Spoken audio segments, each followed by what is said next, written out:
All right, now 3 o'clock. What's going on, my friends? The Trailblazers continue their three-game road trip tonight with a game against the Lakers. Tip-off scheduled for 7:30. Chris Burkhardt will have Blazer game day at 5:30 on your home of the Trailblazers, Rip City Radio 620. Don't forget, every game streams live on our free iHeartRadio app. Portland shot just 37% from the floor in last night's loss to the Clippers. Portland will play at Utah Wednesday before hosting continues. Senders are at the Chiefs. KC favored by 11. World Series continues tonight at the Chiefs. KC favored by 11. World Series continues tonight. Game 3 at Dodger Stadium in Los Angeles. Max Scherzer and Blake Snell, your pitching matchup. That series is all tied up at 1. Ohio State and Indiana remain 1-2 on both polls. The Ducks are 6th in both. Tyler Lockett has signed with the Las Vegas Raiders, reuniting him with Pete Carroll. Rip City Drive with Chad Doings coming up next. Chris Burkhardt at 4:20. OSU interim head coach Rob Akey at 5.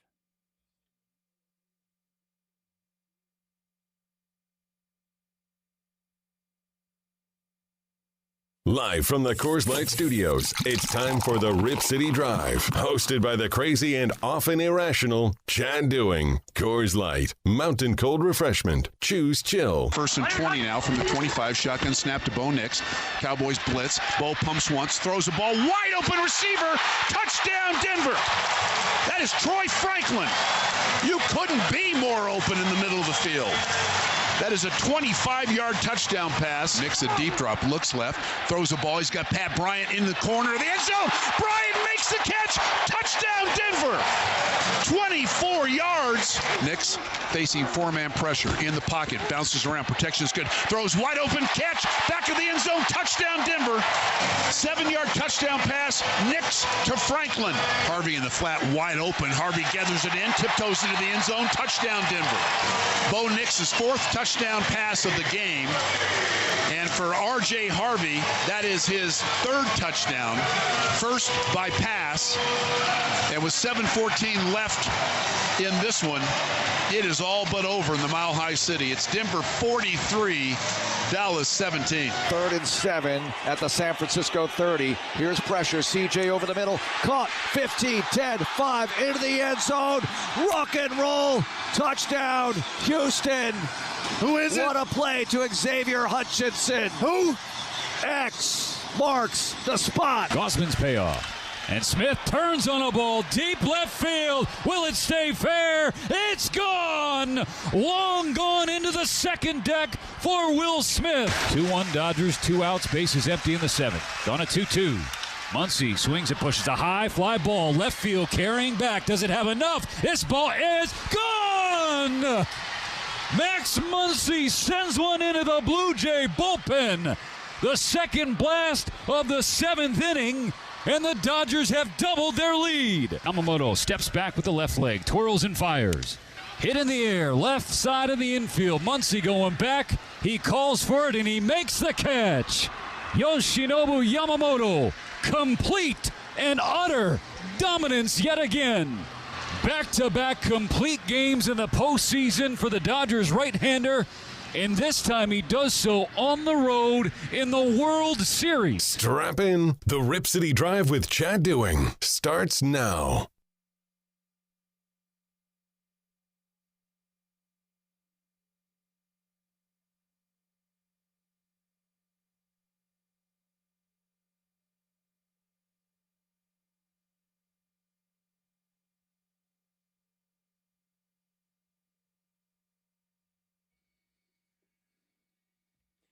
All right, what's going on, my friends? Rip City Drive, Chad Doing with you on a Monday. I can't wait to get to the NBA's memo that was sent out in regards to their concerns about gambling. Love these sports leagues. They quickly jumped into bed with the gambling companies to make money, and now they're suddenly concerned about the risks. They should have checked with me. I could have told you. This could be a problem. Might want to be something you take a close look at before you jump in bed. Oh, so many great things to talk about. This is my first time on air, and then they did that in the face of all the nonsense that it went down points, and then they did that in the face of all the nonsense that it went down, the 48 hours prior to that game with Chauncey Billups and the chaos, and they came out and just hammer timed the Warriors, which was great.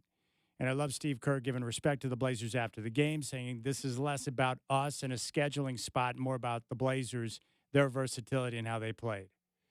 That was an awesome night. I was so proud of the team and the way they competed in that game, the way that they were physical, attacked the paint, and used their pace to wear out the Warriors who were playing the second of a back-to-back, and 30 assists.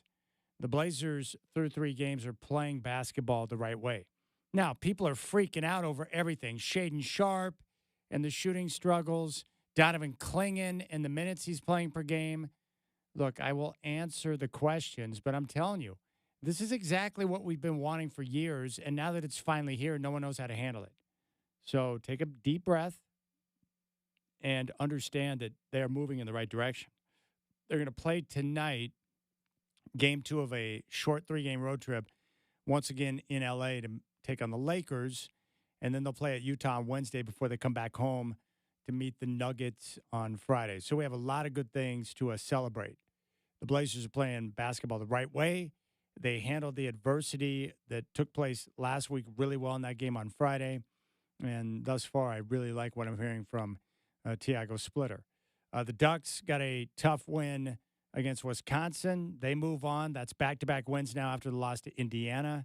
And I don't care about the slow start to the game or how they didn't score at will against Wisconsin. They won the game. You win, you move on, you get ready for the next one. You can't dominate and be perfect in every single football game. It's the one thing I don't like about college football is that we worry about game control and how a team looks and this and that.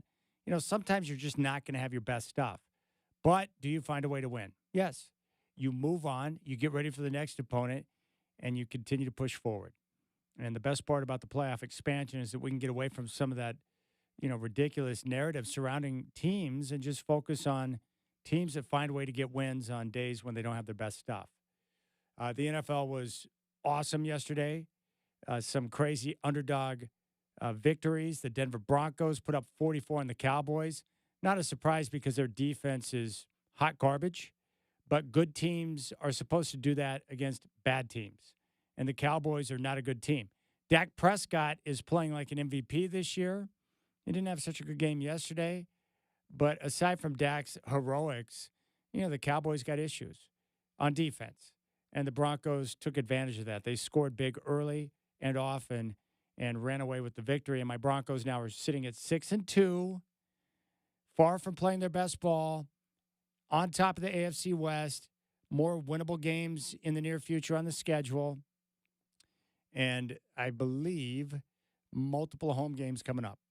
They'll be at Houston next Sunday before they come back home to meet the Raiders and the Chiefs. So really like where the Broncos are at. It's always nice to win games when you don't have your best stuff. That is a beautiful thing. So very happy with how things went down yesterday. And the Duck connection between Bo Nix and Troy Franklin is looking nice. Denver actually ran the football. Sean Payton showed patience and committing to the run and got R.J. Harvey and multiple guys involved, which is terrific. So very happy about my Denver Broncos. A tough loss for the 49ers yesterday, who continue to be bruised and battered and ravaged by injuries. And this is why the NFL is so crazy. A week ago, Houston on Monday Night Football at Seattle looked like one of the worst teams in football. After 1 week of preparation on a short week, they come out and dominate the 49ers. And they did it because it's a bad matchup for San Francisco. Houston's defense is one of the best in the NFL. The 49ers have neglected the offensive line. They have been beat up by injuries. Kyle Shanahan would rather invest in skill position players than he would offensive linemen.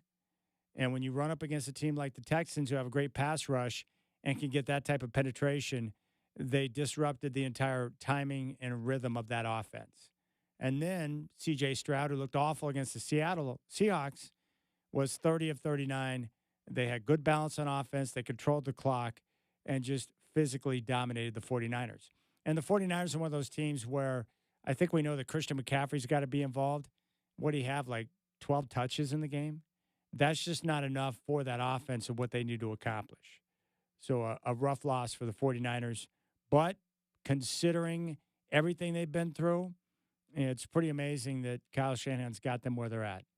And you've got that three-team race between the Rams, the Seahawks, and the 49ers in the NFC West. AFC West is looking pretty tough. Chargers, who got the win on Thursday night when they blew out the Vikings. The Chiefs, who right now look like they might be the best team in football. They'll host the Commanders tonight before they travel to Buffalo next Sunday. And then you have the Denver Broncos sitting at 6-2, who have won 5 straight games. Now, you can say what you want about Denver. I know one thing. You've got to be a pretty good team to win 5 straight games in the NFL. It's not easy to do, and yet they've done it. So there you have it. Love what I'm seeing around the league. Tough loss for Chicago. Once again, issues for Caleb Williams and company. The Ravens, kind of a get-right game after some time off to kind of regroup with all the injuries they've had. And how about the Jets, Jets, getting their first win of the year in a come-from-behind thrilling victory against the Bengals? From my understanding, the public took a beating yesterday from the books. But shame on the Bengals. You're coming off the big one over Pittsburgh. You're hosting the Jets. They stink to high heaven, and you blow a double-digit lead at home to the Jets, of all teams, with Justin Fields?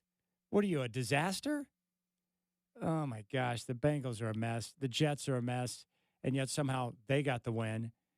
You know, we're starting to see some separation in the NFL. There are some really good teams, and there are some just horrible teams. But I love some of the games yesterday. Mentioned the 49ers and Texans. Broncos put up a ton of points in their victory over the Cowboys, 44 to be exact. Bo Nix in the last, basically 5 quarters has been unstoppable. In that fourth quarter against the Giants and the 4 quarters yesterday against Dallas. So the Broncos offense has been on point. Elsewhere, the Falcons were a disaster at home and a blowout loss to the Dolphins. The Patriots continue to be one of the surprise teams in the NFL, and we can put them on the list with the Indianapolis Colts, teams that I was wrong about. I thought the Patriots made the right hire in bringing in Mike Vrabel. Mike Vrabel is one of the best coaches in football. What I did not anticipate was him being able to turn things around so quick on both sides of the ball, where you're getting great play from Drake May. They show good balance on offense, but Drake May's been a difference maker. He's making big plays. Defensively, they've been real sound. And once again, they were able to get the win yesterday, 32-13 over the Browns. I'm just really impressed. And Mike Vrabel's one of those coaches where he's so good that he's going to win you a couple of games throughout the course of the year because he makes better decisions than your coach normally does. That's how good of a coach he is. And it shows you what type of a disaster the Tennessee Titans are. One of the worst teams I've ever seen. And they've already fired their head coach. They once had Vrabel, but he wasn't good enough for them. Elsewhere, the Eagles over the Giants 38-20. And I think it's pretty clear now that Philadelphia owns and controls the NFC East. The teams in that division are a mess, an absolute mess right now. And lose tonight at Kansas City. The Giants got off to a slow start. Lose tonight at Kansas City. The Giants got off to a slow start. They had some momentum with Jackson Dart and Cam Scatterboo, but now one half of the Arm & Hammer package has been destroyed for the season, which is awful news. I mean, it's awful, horrible news. So the Eagles are in control. And I'll talk more about Cam Scatterboo when we come back. That was a devastating injury. I had one of my buddies reach out to me after Cam Scatterboo put his foot on backwards and was like, I'm done for the day. He shut down football for the rest of the day because that injury made him sick to his stomach. The Bills back on track as they hammered the Panthers. And the Buccaneers get a 20-point win on the road against the Saints in a day where, Baker Mayfield, nothing flashy, but they leaned on their defense and got the win. All right, 503-248-0620 is your telephone number. Chris Burkhardt's going to join me in studio at 4:20, and then we'll talk with Oregon State interim coach Rob Akey. He's coming up on the show at 5. Blazer game day at 5:30. Tip-off tonight against the Lakers at 7:30 right here on your home of the Blazers, Rip City Radio 620.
scatterboo. He just hit me up and said after the scatterboo. He just hit me up and said after the scatterboo injury, I got sick this weekend. It was a blur. I was so emotionally invested in that guy, it hurts. I would love for the New York Giants to do Hard Knocks next year. It would be huge. I just need more scatterboo in my life, and now I'm depressed. Okay, I don't even want to talk about it anymore. Have a good afternoon. So he chimed in, and now he's back out. And I got to be honest with you, and I've talked about him so much over the last couple of years. In fact, Duke was one of those guys. He's a Giant fan, but long before Cam Scatterboo was drafted by the Giants, I've been talking about Scatterboo now for a couple of years. In fact, I did so 2 years ago when the Sun Devils were a bad football team, but I go down every year to watch him play multiple games. And this was the first year where Kenny Dillingham had taken over. And so I went down to watch him play, and right away this guy just kept popping. Like he stands out on the field when he's out there because you're like, who is that guy? He plays so hard. He's an animal. It takes multiple guys to bring him down every single play. And so you're like, oh, that's Cam Scatterboo. Oh, that's Cam Scatterboo from Sacramento State. He transferred in. And so I watched him throughout the year, and even though the Sun Devils had a bad year in terms of wins and losses, Cam Scatterboo jumps out on the film. And then last year, Cam Scatterboo was one of the best players in the country and would put himself in Heisman contention. And the Sun Devils won the Big 12 and went to the playoff. Well, I was talking about him constantly. And Duke would reach out and be like, why are you talking about Cam Scatterboo all the time? Who cares? And so I encouraged him to watch and check out Sam Levitt from West Lynn and watch Kenny Dillingham's squad because of the way they play and how hard they play. But Cam Scatterboo, you'll love it. And sure enough, he became a Cam Scatterboo fan and then prayed for the Giants to draft him as I was praying for the Broncos to draft him. And the rest is history. He was with the Giants, and I knew everything that I said and what I truly believed came to fruition. I think the way I described Cam before the draft was, look, all I know is he's a football player. You put him on the field, and he's going to find a way to make plays for you, whether it's in special teams or he's running the football, it's in pass pro. He can do anything well. And guys like that, when they're at practice, they do everything well, and the coaches start to take notice. And eventually they're like, well, we have to get that guy in the field. Meaning he works his ass off, and he makes plays. And so in the energy he brings, and eventually like, we got to play him. And that's exactly what he did. He just carved out a niche for himself. He worked his tail off and put himself in a position to get on the field, and the rest is history. Unfortunately, yesterday in that loss to the Eagles, a gruesome situation where he put his foot on backwards. I think they described it as an ankle dislocation with fractures, done for the year. Thanks for the confirmation. Really appreciate that. None of us who watched the game and saw that play needed a confirmation. We've watched enough football now where as soon as you see a certain injury, you're like, he done. And I knew right away when I saw it, I was like, not Scatterboo. Not that guy, because Scatterboo is a good dude. Like, just loves football, good teammate, works his tail out. He's everything you want in a football player. And so I think it's only appropriate that we pay tribute to a football's guy, Cam Scatterboo. Why not? Scatterboo! Here is Scatterboo. On top balance. Stays on his feet. And rumbles into the end zone. Here is Scatterboo, and this is exactly what he does. How did he stay on balance there? Look at him go! Scatterboo! There's Mr. Contact Balance again. Look at Scatterboo go. Levitt gonna launch it downfield. Looking for Scatterboo, and he gets him. Flag is down. Stiff arm, helmet off, and multiple flags down. Scatterboo straight ahead, driving those legs. And in, he gets in. He is in. Touchdown, Forts up. Stamina thing right now that he hasn't had those full days of things. Sorry. Scatterboo. Can you repeat that, please? That's fine. I thought I hear you, son. It's a daily thing. Yeah. You might have forgot your question. No, it's fine. No. He's like that pretty much all the time. There you go. That's my mini tribute to Cam Scatterbo. He's crazy. He's a crazy football guy. And I'll tell you what, he is built for this type of comeback. If there's one guy that can come back from that type of devastating injury with the ankle dislocation with the fractures, it's Cam Scatterbo because he's a super stud.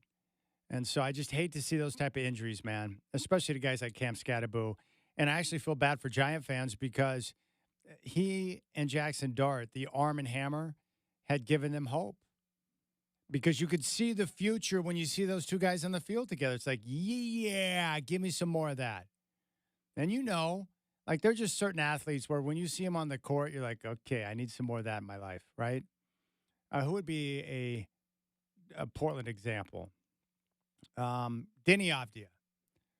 Denny Avdia is one of those players where when he came over last year in that deal with Washington, no one really knew exactly what they were getting because most people don't watch Washington basketball. No one cares about the Wizards. No one watches the Wizards. Why would you want to do something like that to yourself? Well, all of a sudden you see this guy on the floor who's always getting up and down the floor faster than everyone else. There's somebody that wants to run into people and create contact. He can shoot the basketball. He likes to set up his teammates. He likes to run the fast break. He can defend. He's big and strong and physical. All of a sudden, you're like, dude, I think I'm down with this Denny Avdia guy. Never heard of him, but, man, I love the way he plays. Same thing with Scatterbo. Denny Avdia is like the basketball version. He's like the Euro NBA version of Cam Scatterbo. So I just respect people like that so much. And, Scatterbo's, he's a unique. I just love guys that you can put on the field in any position, and they'll find a way to make plays for you. You need me to run the football? Yeah, I can do that. You need me to be in there in goal line packages and jam my body in there with the big bodies? I can do that too. Or if you need me to pass block, yeah, I can do that. Special teams, of course. If you need me to yell and act like a freak in meetings and at practices to pump guys up, I can do that. You want me to do a backflip in the end zone after I score a touchdown? I can do that too. Coach, whatever you need, I'm in. So it sucks. Those type of injuries are devastating. Absolutely awful. And not something you hope for. Certainly not. Not with a guy like Scatterbo. He is one of my favorite football players of all time. And I just got a tremendous amount of respect for guys like that. Love it. All right. 503-248-0620 is your telephone number. 503-248-0620. You can reach out to me.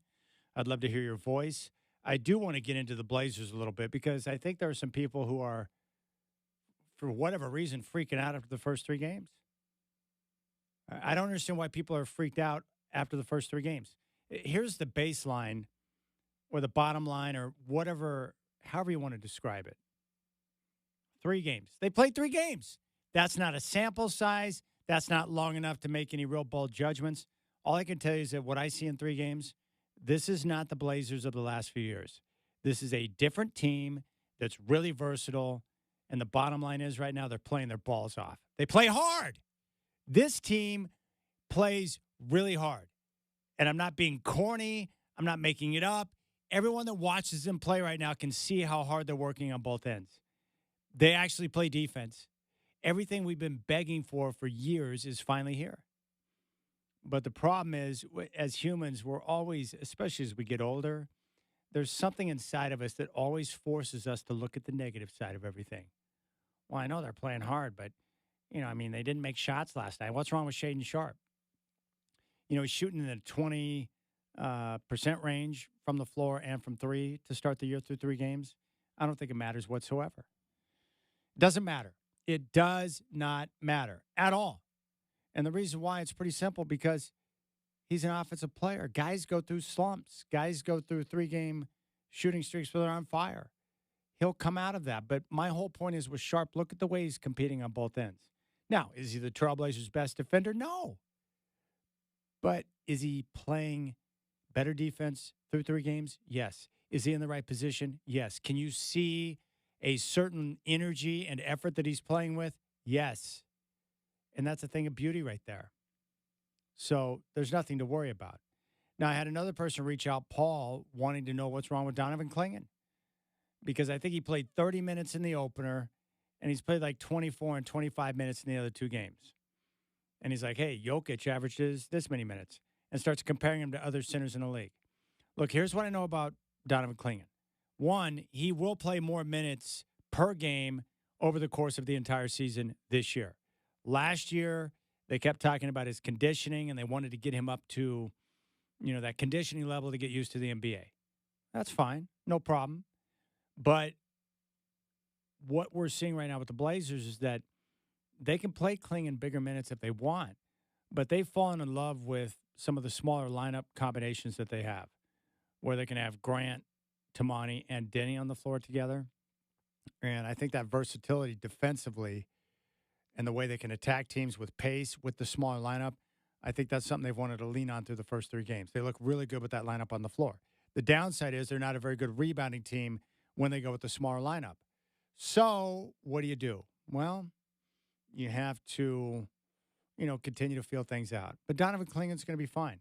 He put himself in a position to where he can play bigger minutes. Just look at his body.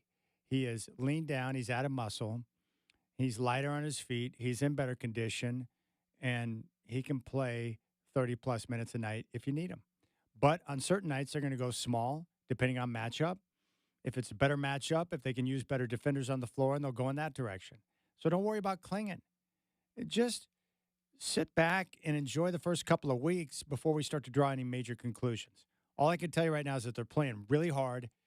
They're getting after defensively, and they're a versatile team that can play 10 guys deep right now, which is terrific. Like, I can go up and down the line and just pinpoint guys where you're like, that looks good, that looks good, that looks good. It's like, okay, I'm with this. I'm with all of it. Now, I think the biggest thing you have to learn about the offense right now is that they're still learning. It's everything I said before the year began. Defense is going to be ahead of the offense because they're learning a brand new system, and it takes time. And you've got a couple of new pieces in there or guys playing different roles. It's going to take a little bit of time before they get on the same page. And you've got to understand that. It takes time. But with time, it's going to get better. And it's going to look better. And it's going to be something where you're like, okay, this works. I'm okay with this. I like that. So that's where I'm at on that. I'm just saying that be a little bit patient and realize that it will take a little bit of time. But they'll get there. So I'm not too concerned. I just like the way that this team as a whole is playing right now. The competition level. I think Donovan Clingan's been really good. Love what I'm seeing from Jrue Holiday. Like, he's a special type of player. Denny Avdia has been sensational through 3 games, and Tamani Kamara clearly is their best defender. It doesn't take a genius to figure that out. And then look off the bench. Matisse Thybulle and Chris Murray have been incredibly productive. Like, really productive, really impactful, like difference type makers. Where you're like, hey, I like that. I really like that. And so I just see nothing but good things. There's nothing to worry about. We just have to continue to be patient and realize it'll take time. And as these guys continue to get a handle on everything they're doing, it's going to be okay. 503-248-0620 is your telephone number. That's the plan. Yeah. I feel like we play to our strengths, which we have a lot of great defensive players. We like to play fast. We like to get in passing lanes. We have shot blocking at the rim, so defense is kind of our stronghold, and that's what we'll stand on. Now, that's Jrue Holiday. He was asked that second quarter stretch last night where I think they put up 37 points and came back and took the lead going into the locker room where they were super impressive. Hey, do you guys plan on playing like that all the time? And Holiday's like, yeah, it's a plan. And that's what we hope to do. A couple of things. One, with Denny Avdia, just here he is talking about the team learning. They're learning. 3 games in, new system on offense. It's going to take some time. We're still learning a little bit of everything about ourselves and what we're trying to accomplish. Yeah, some games are just, some games we're going to make shots. I feel like, we all got to move the ball a little bit and find a better open shot, But other than that, we're just learning. Yeah, they're just learning. It's no big deal. In regard to Shaedon Sharpe, Coach Splitter's not worried at all. He had a great summer. I mean, he made a lot of shots in our gym during practices. I know he's capable. This is not him, so I'm not too worried. Yeah, he's not too concerned. He understands the deal. Drew Holiday shared his thoughts on the offensive struggles. I had a lot of wide open shots. I had a couple threes there, which I tried to get a rhythm dribble or something like that and just ended up being short. I also feel like a lot of us got a lot of shots, but I think our offense will definitely catch up to our defense. I think there's times where we might get a bit stagnant, but it could be just from us playing so hard on the defensive end and then them setting their defense and us trying to figure out. But I really enjoy our offense, the way we move the ball, the way we get each other involved, and it's not just one person doing everything. I think everybody gets involved, and that's how I like playing basketball. There you go. The offense will catch up with the defense. Brandon reaches out in regard to Sharp and says, he is much improved. With that said, I wouldn't call him a good defender. He's at least become a neutral defender. Not a liability anymore on the defense, but when he's on the floor with two, DC and Denny and Drew, he's going to get targeted on defense. It's not a knock on him, though. Yeah, he's fine. He's not the best defender on the team, but he's moving in the right direction. Remember, this is a guy that was benched last year for, basically lack of effort on defense. But we're seeing that effort now. It's a good sign. Everything you're seeing from Sharp's a good sign, other than the fact that he's put up a few bricks early in the season through 3 games. Paul says, Chad, what's your take on Donovan Klingen's conditioning? Played 24 minutes in the last game. Will we see him 30 to 35-minute range? Why is it taking so long? For context, Jokic averages 36.7 minutes, Wemby 33.2, Shaq 34.7. Does he need a new trainer? And as I said, no. He's in good condition. He's been working his tail off. He came into camp in shape, slimmed down, looking good. And the Blazers are going to go with the small lineup at times because they like the versatility of that lineup when it's on the floor. Ted shook a dance. Chicago. Ted chimes in and says the one thing that stood out last night was, number 1, the defense, number 2, effort. They were both there. I agree with you on Sharp. That court press job that caused the Jones turnover was great stuff. He and Blake Wesley stood out going 94 feet defensively. As for Peyton, it helped. It was against the Cowboys. Still not entirely sold on Knicks. Deep down, neither is Peyton. Oh, my gosh. Look, here's my take. Number 1, Blake Wesley, I don't know exactly what he is. I just know when he's on the floor that he is a menace to society. Have you seen how long Blake Wesley's arms are? His arms, they don't stop. They're like Kevin McHale. It's crazy. But he's an aggressive guy, and he's an irritant. Teams don't like to play against guys like Blake Wesley. And that's what I loved about that second quarter last night. Like the Clippers didn't want any part of that. They're going to win games this year throughout the season when they play like that because teams don't want to play that hard. They just don't want to deal with the pressure. They don't want guys, guarding them 94 feet. They don't want none of that. It's casual. It's the NBA. But the Blazers are out there just playing like freaks. My biggest concern is, can they keep it up? Is someone going to get hurt? They're flying. Because when I saw Denny go down, I was like, no! I thought before halftime. Because when I saw Denny go down, I was like, no! I thought it was like some type of an Achilles. I'm like, great, he just blew a tire like Dame. We are effed. That's the first thing that went through my mind. And then I saw him get up and go into the locker room. I guess he just knocked knees, but it sure looked to me like it was Achilles. My heart skipped a beat because, Denny Avdia, they can't play without that guy. He tends to be pretty important to their attack. He's been awesome through 3 games. And he's a good dude. I love Denny. And I like where they're at. What can I say? 1-2. I don't care what the record is. They could be 3-0. They could be 0-3. The reason why I'm down is because I know they're playing the right way. And when you play the right way and you're doing things like that, good things are going to happen. Imagine what happens when Sharp starts making shots. And it does feel to me like at times with this new offense, have you noticed that at times it looks like teammates late in the shot clock are kicking it to Sharp because they don't know what to do, and they know he can get a shot up over anyone, so he's kind of putting some tough spots. I feel like some of the shot selection by Sharp has been a product of learning the new offense, teammates kicking them the ball late in the shot clock, and then he winds up in trouble. As for the Broncos and Bo Nix, he's in year 2. He's midway through year number 2. Is he where he needs to be? No.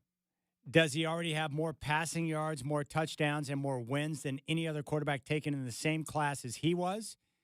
Naming Caleb Williams and Jaden Daniels? Yes, he does. So, I don't know exactly what Bo Nix is yet, but I know he's got 16 wins already as an NFL starter, and he's putting up numbers. They're going to get better. So, I'm pretty excited about the Broncos right now. Pretty excited. All right, 503-248-0620. Chris Burkhardt's coming up at 420.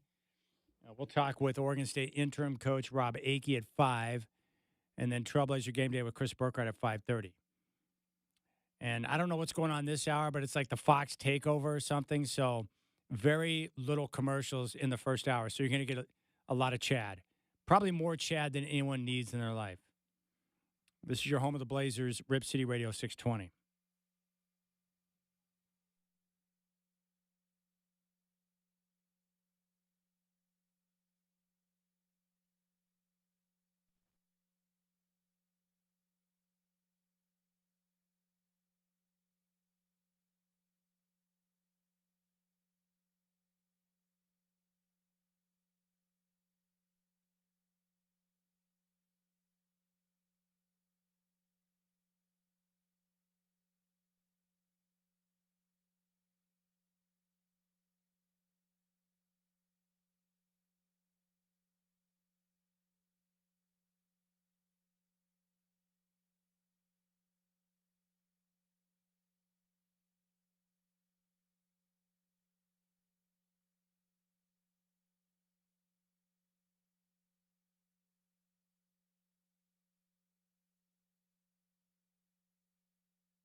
All right, we're back. I hope you enjoyed that 30-second commercial break. We're back. The 58 minutes of Chad Power Hour to kick off the show today. I get these emails from one of our engineers, Mike, and I have no idea what they mean. I just read the line where it said, oh, by the way, on Monday, 58 minutes of talk in the first hour. And I'm like, all right, whatever. I have no idea why or what exactly is going on. I just know that I had a chance to lean over, sip some coffee, and then the Phil Collins was playing again. But it's great to be with you on this Monday. I feel bad for Duke, man. You know, Giant fans out there, didn't you hate that injury?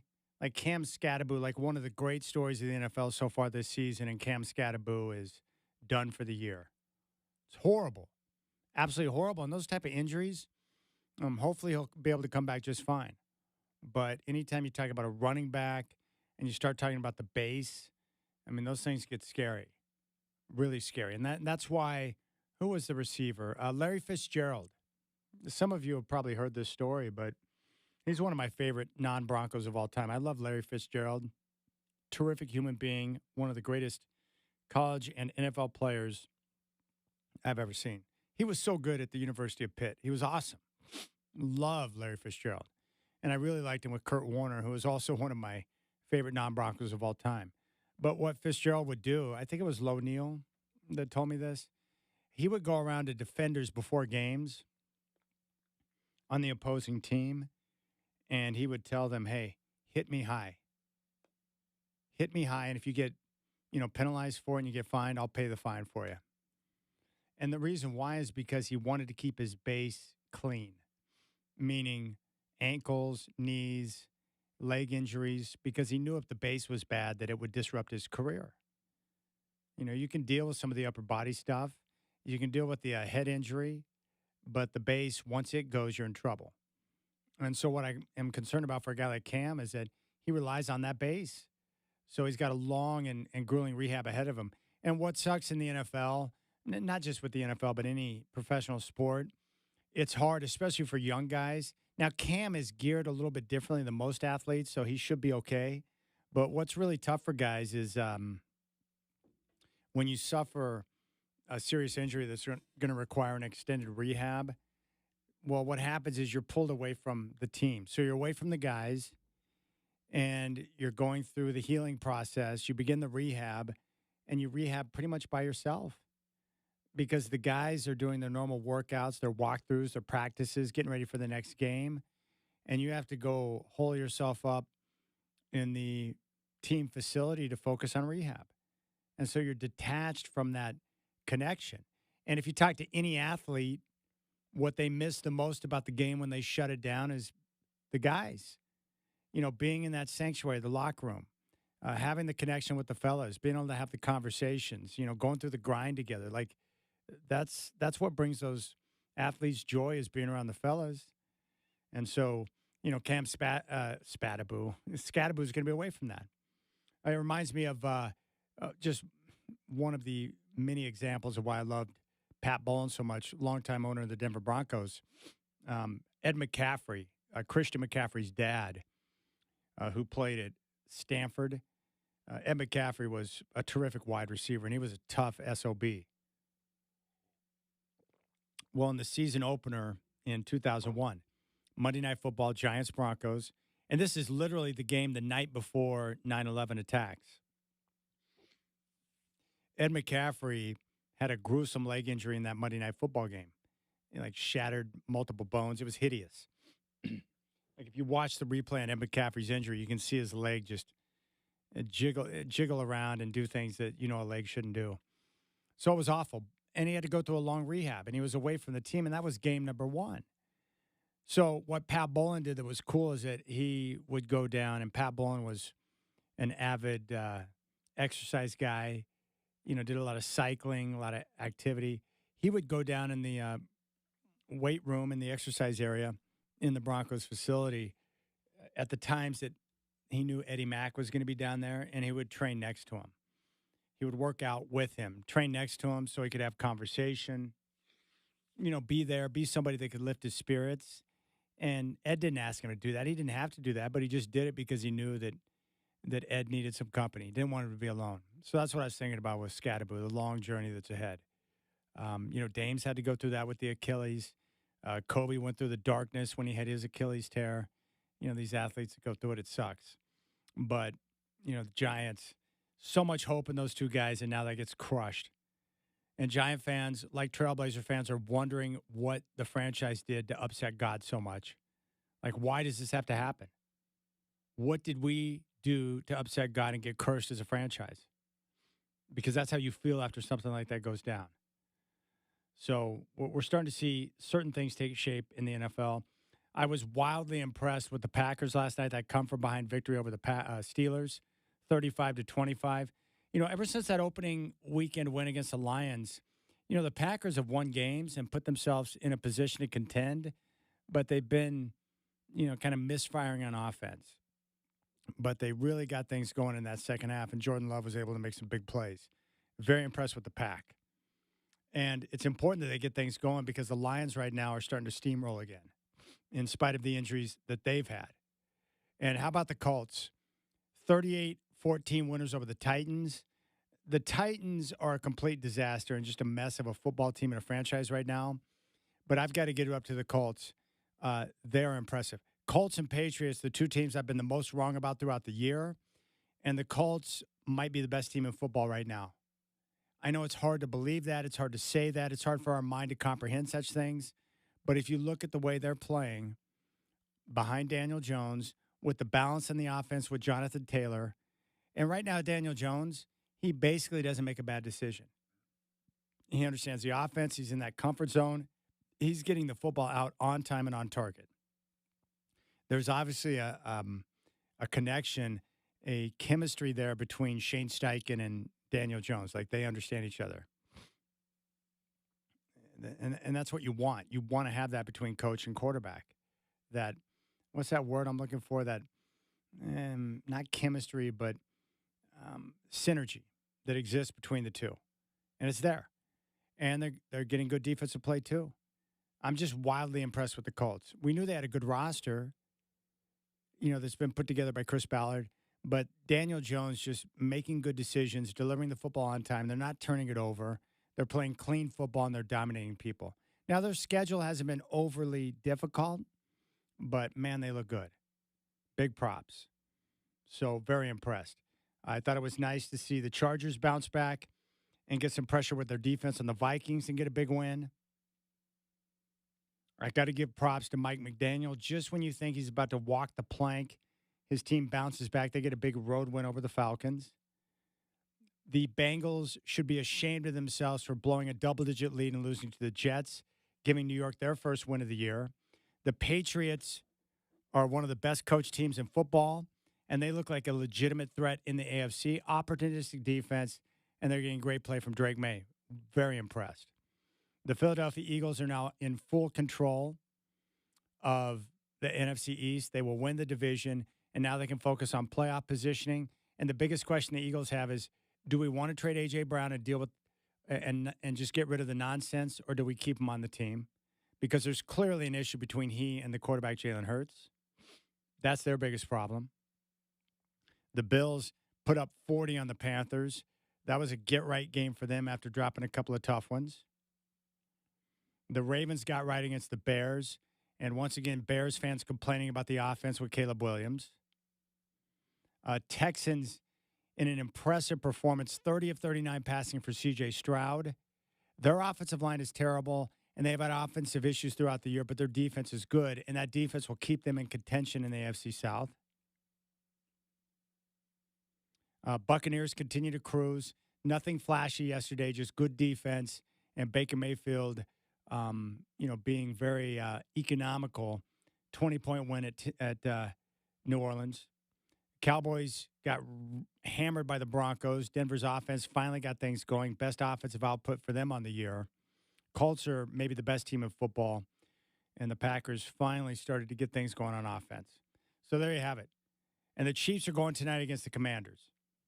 So the AFC, right now, the playoff teams look like New England, Buffalo, Pittsburgh, Indianapolis, and another team from the South, maybe. But in the West, Denver, the Chargers, and Kansas City. And there you have it. Best record in the AFC, Indianapolis at 7-1, followed by the Broncos and the Patriots at 6-2. In the NFC, as I mentioned with the Eagles, Cowboys, Commanders, Giants are all out in the NFC East. Eagles will win that division. In the North, you've got the Packers and Lions, who are definite playoff teams, maybe the Bears. Vikings sit at 3-4, but they got quarterback issues. They probably wish they had Sam Darnold right about now. Tampa Bay's in control of the South at 6-2. And you've got this three-team jumbled up mess in the NFC West with Seattle, the Rams, and San Francisco. But what's working against San Francisco right now is just injuries. And you can only lose so many top 5 players before eventually it starts to harm you. And yesterday was just a bad matchup. Houston's pass rush against the 49ers offensive line is not even fair. So we'll see how it shakes out. But there you have it. I mean, if I had to guess right now, I mean, it's not a surprise, but the two teams today, I'm talking about today, and it changes week to week, but right now the Chiefs and the Eagles look like, two of the more scary teams in the NFL with the Colts right there. Like the Colts have been the best team from the first week up until now. We just don't believe in him because Daniel Jones is a quarterback, and we keep waiting for him to fall back. But we thought the same thing about Sam Darnold last year, and he nearly won the number 1 seed with the friggin' Vikings, and now he's tearing it up with Seattle this year. So every once in a while, you get situations like this where a Rex Grossman, a Sam Darnold, or now Daniel Jones can put together an incredible season. I'm just impressed. Props to the Patriots and the Colts. I thought they were non-playoff teams. I didn't think they were legit. I thought the Patriots are going to be well coached, but I thought the Colts were a laughingstock. And now they look like the best team in the NFL. I guess what it shows is that if you're Daniel Jones or any young quarterback, when you finally get in the right position with the right play caller and you get the right players around you, it can give you a chance to succeed. It's crazy. All right, 503-248-0620 is your telephone number. 503-248-0620.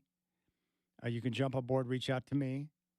My man Daniel and Gresham just sent me a picture of him and Larry Fitzgerald together chilling in Scottsdale one night. He was at a restaurant. He's like, I think that's Larry Fitzgerald. Went over and said hi to him, and they talked for a while. And then Fitz took a picture with him. Like, Fitzgerald he's like Drew Holiday. Anyone you talk to that's encountered with or had any type of dealings with Drew Holiday will say the same thing. He's like amazing. Like, that's who he is. He is a great, great dude. Fitzgerald was the same way. Like, don't you have players like that? Like, I'm a Bronco fan, so Broncos number 1 always. But there's always been other players around the league that I admire. Guys that you root for. Like Cam Scatterbo with the Giants. I'm not a Giant fan, but I love Scatterbo. With the Cardinals, I'm not a Cardinal fan, but I love Kurt Warner. Love his story. Love watching him play football. Got to see him when he played for the Iowa Barnstormers in Portland against the Forest Dragons. Also, did you see it that Oronde Gadsden Jr. is playing football right now? I think he's with the Chargers. I saw his dad play when he was with the Portland Forest Dragons. And then he made the jump to the NFL and played with the Dolphins with Dan Marino. I'm assuming that's his dad. But you know what I'm saying. But yeah, Fitzgerald and Kurt Warner, 2 of my favorite non-Broncos. There are always other guys I respected. Like I love Patrick Mahomes, but I hate that he plays for the Chiefs. I was a big fan of Howie Long when he was with the Raiders because he was great and respected him. Greg Townsend, former Raider, thought he was terrific. Big fan of Kellen Winslow with the Chargers. Lorenzo Neal and LaDainian Tomlinson, nothing but mad respect for those two. Lo Neal should be in the Hall of Fame, and LaDainian Tomlinson is one of the best football players of all time. And he's super cool, too. But, there's guys like that. Tony Gonzalez, hated that he played for the Chiefs, but mad respect for him because he was so good. I'm not down with Travis Kelce, though. Can't stand him. Great player. Can't stand him.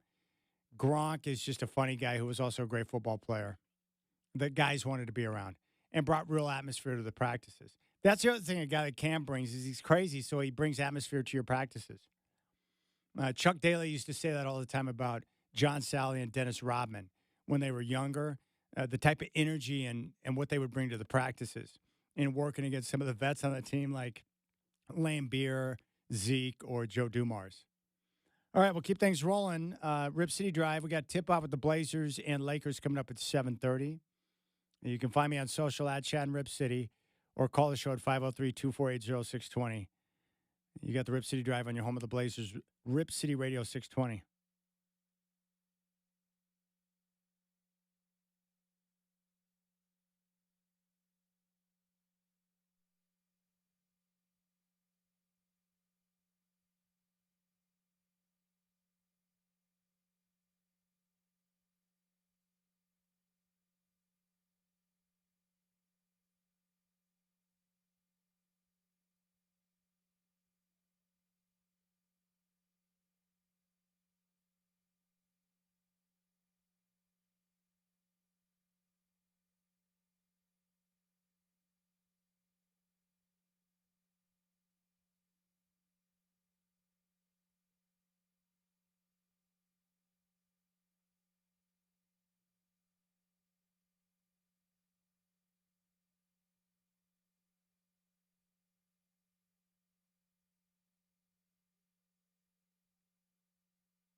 All right, what's going on, my friends? It's now 4 o'clock. Chad here.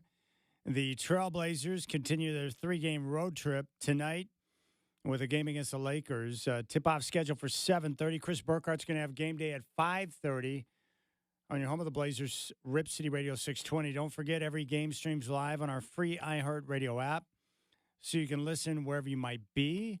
Portland shot just 37% from the floor in last night's loss to the Clippers. Portland will play at Utah Wednesday before hosting the Nuggets Friday. We got Monday Night Football at 5:15 on ABC and ESPN. The Commanders at the Chiefs. KC favored by 11. World Series will continue tonight. Game 3 at Dodger Stadium.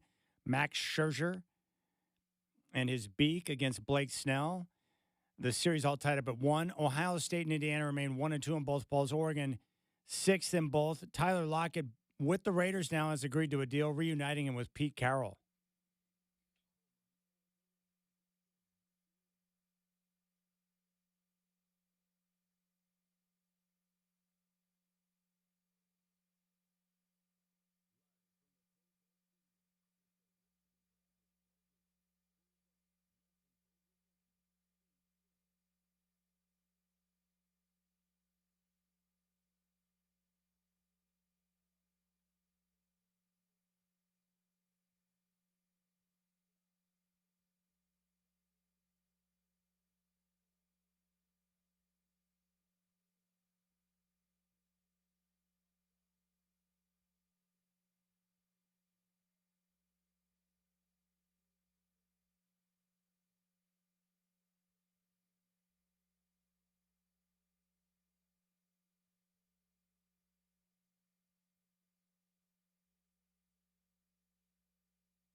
All right, Rip City Drive.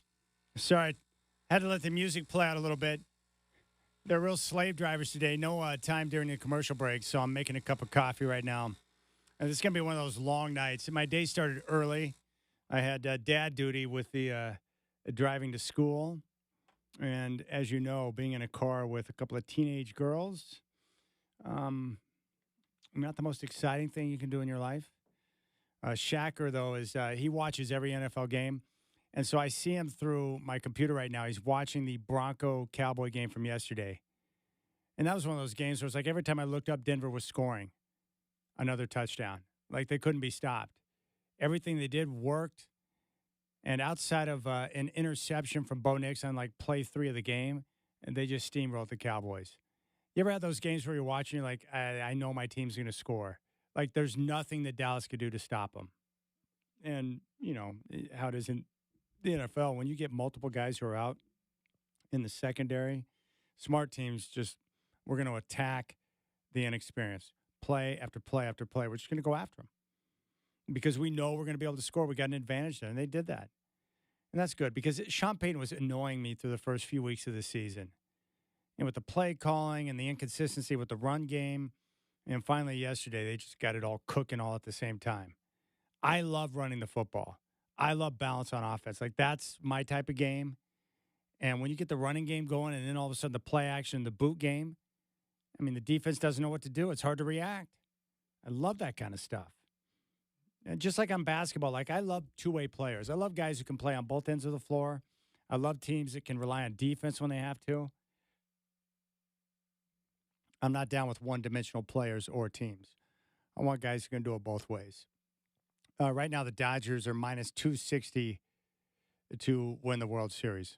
It was a big win in game number 2. It sets up nicely for them over the next few games because tonight they're going to have Tyler Glass now.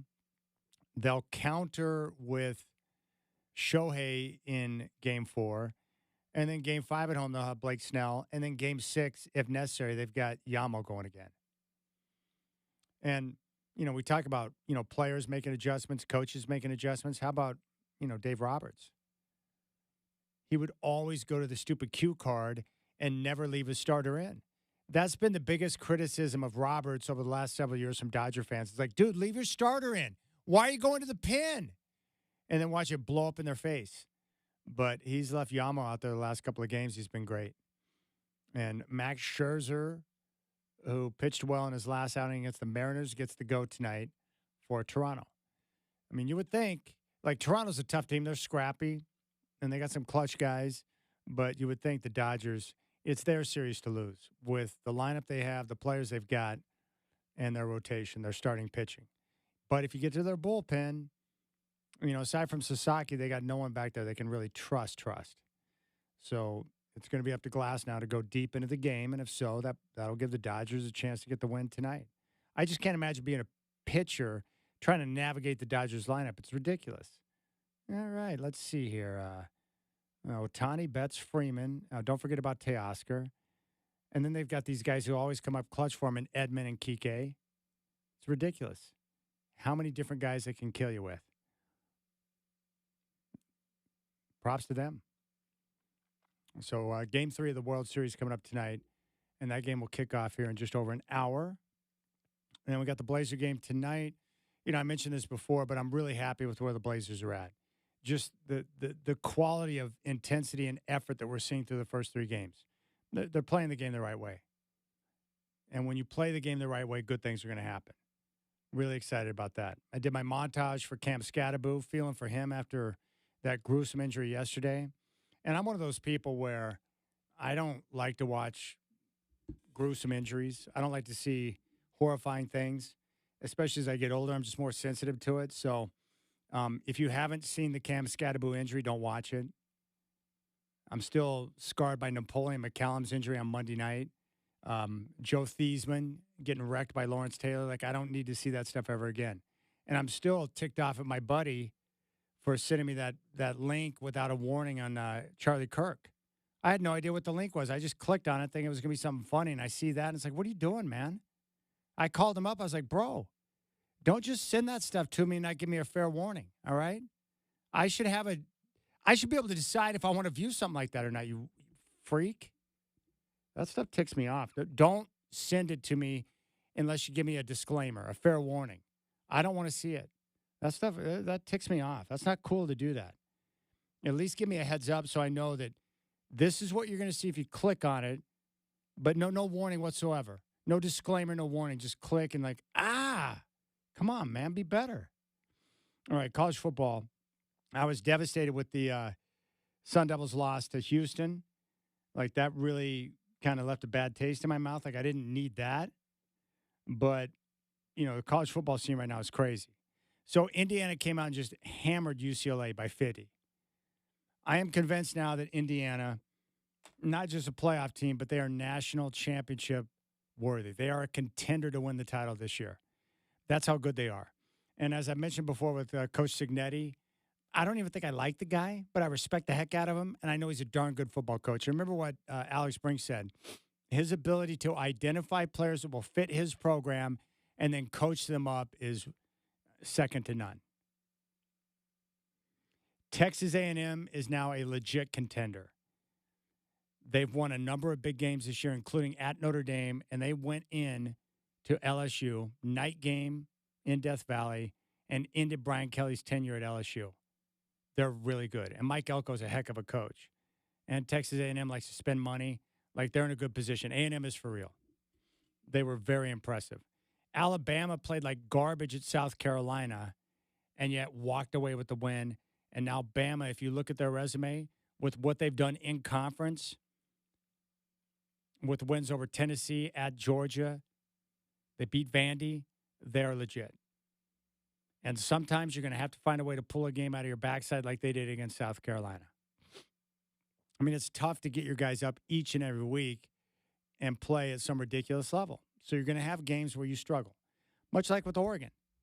Did they play great against Wisconsin? No. Did they put up big numbers against Wisconsin? No.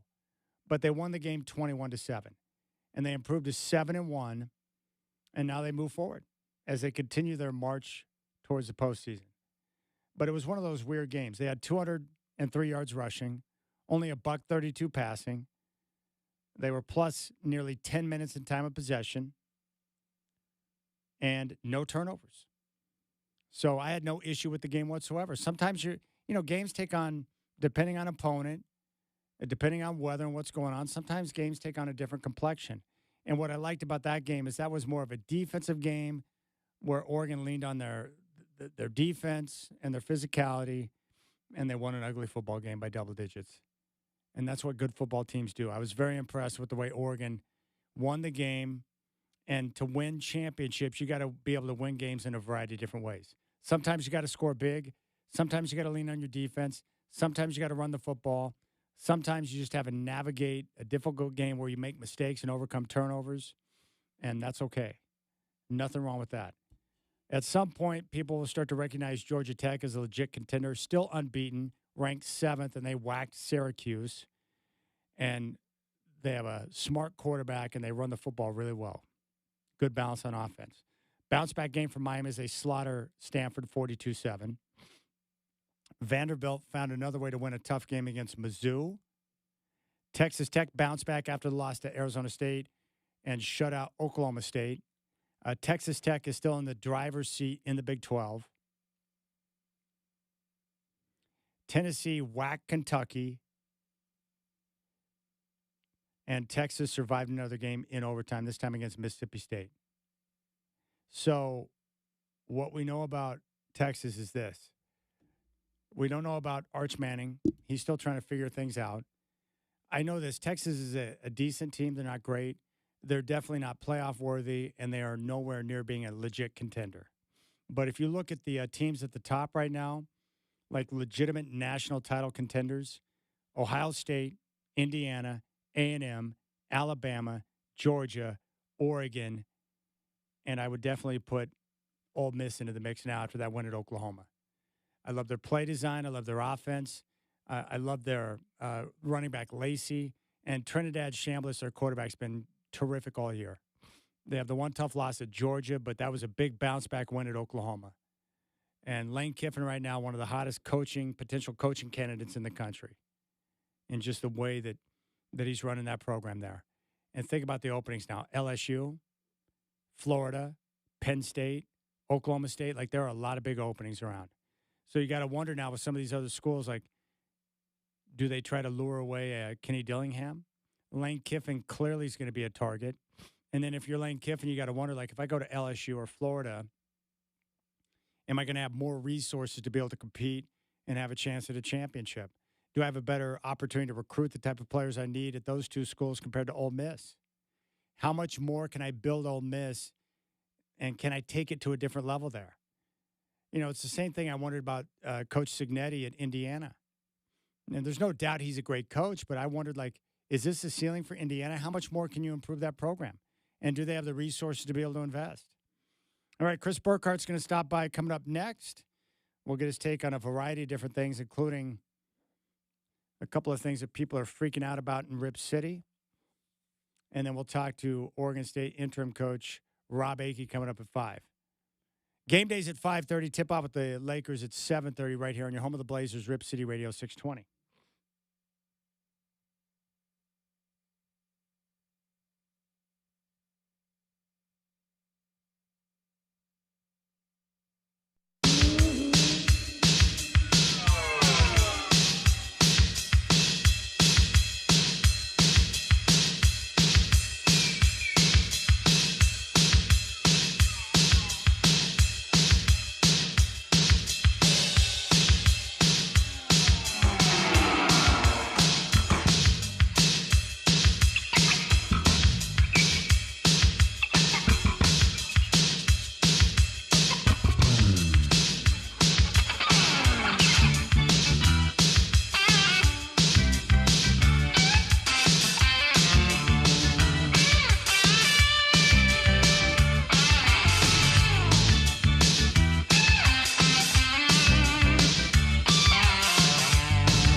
I love how Michael Shacker's music. I love how Michael Shacker's music is always guest appropriate. And my compadre, Chris Burkhardt's in studio now. He's got game day coming up at 5:30. What's up, brother? Hey, how we doing? Yeah, Curtis Long, the principal, I think he's losing his mind.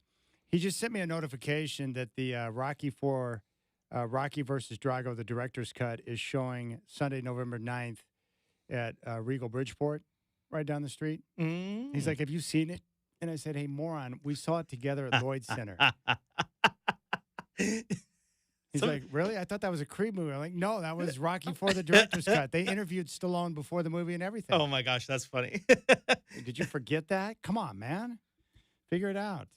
A lot of things to talk about with you today. I think what's surprising about the Blazers right now is that we have people freaking out on a couple of different levels. One, I had someone reach out that was freaking out about the minutes that Klingon is playing in games thus far. He played 30 in the opener, and I think he's played like 24 and 25 in the other two games. And he's wanted to know when Klingon's going to get his minute total up over 30. And my thought is he's in the right condition now. He put in the time during the offseason, but right now the Blazers are having fun with different combinations of lineups, including that small lineup, which gives them a lot of versatility on the floor. And depending on who you play and how you match up with them, that small lineup makes a lot of sense because they can hit you in so many different directions with the small guys on the floor, especially defensively. Yeah, I wouldn't be concerned with those minutes at all. It's part of the reason that you're only seeing 4 or 5 minutes a night from Young Hansen as well. It's because they're going small and the small lineups are working. So, yeah, I think he proved night one that he can play those minutes when you need him to. The thing is right now is he is not a great offensive center yet, and they have to mess with those lineups here and there to get some offensive punch out there. They very well could be 3-0 if they didn't have offensive woes.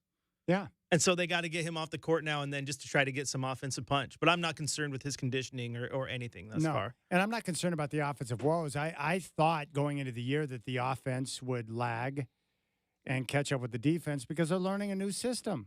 So the turnovers, some of the miscues that you see, and I've talked with a couple of people, what it does look like at times is that people are kicking it to Sharp late in the shot clock because he's the one guy that can get up a shot over anyone, and so he hasn't been in the best of spots at all times with a shot.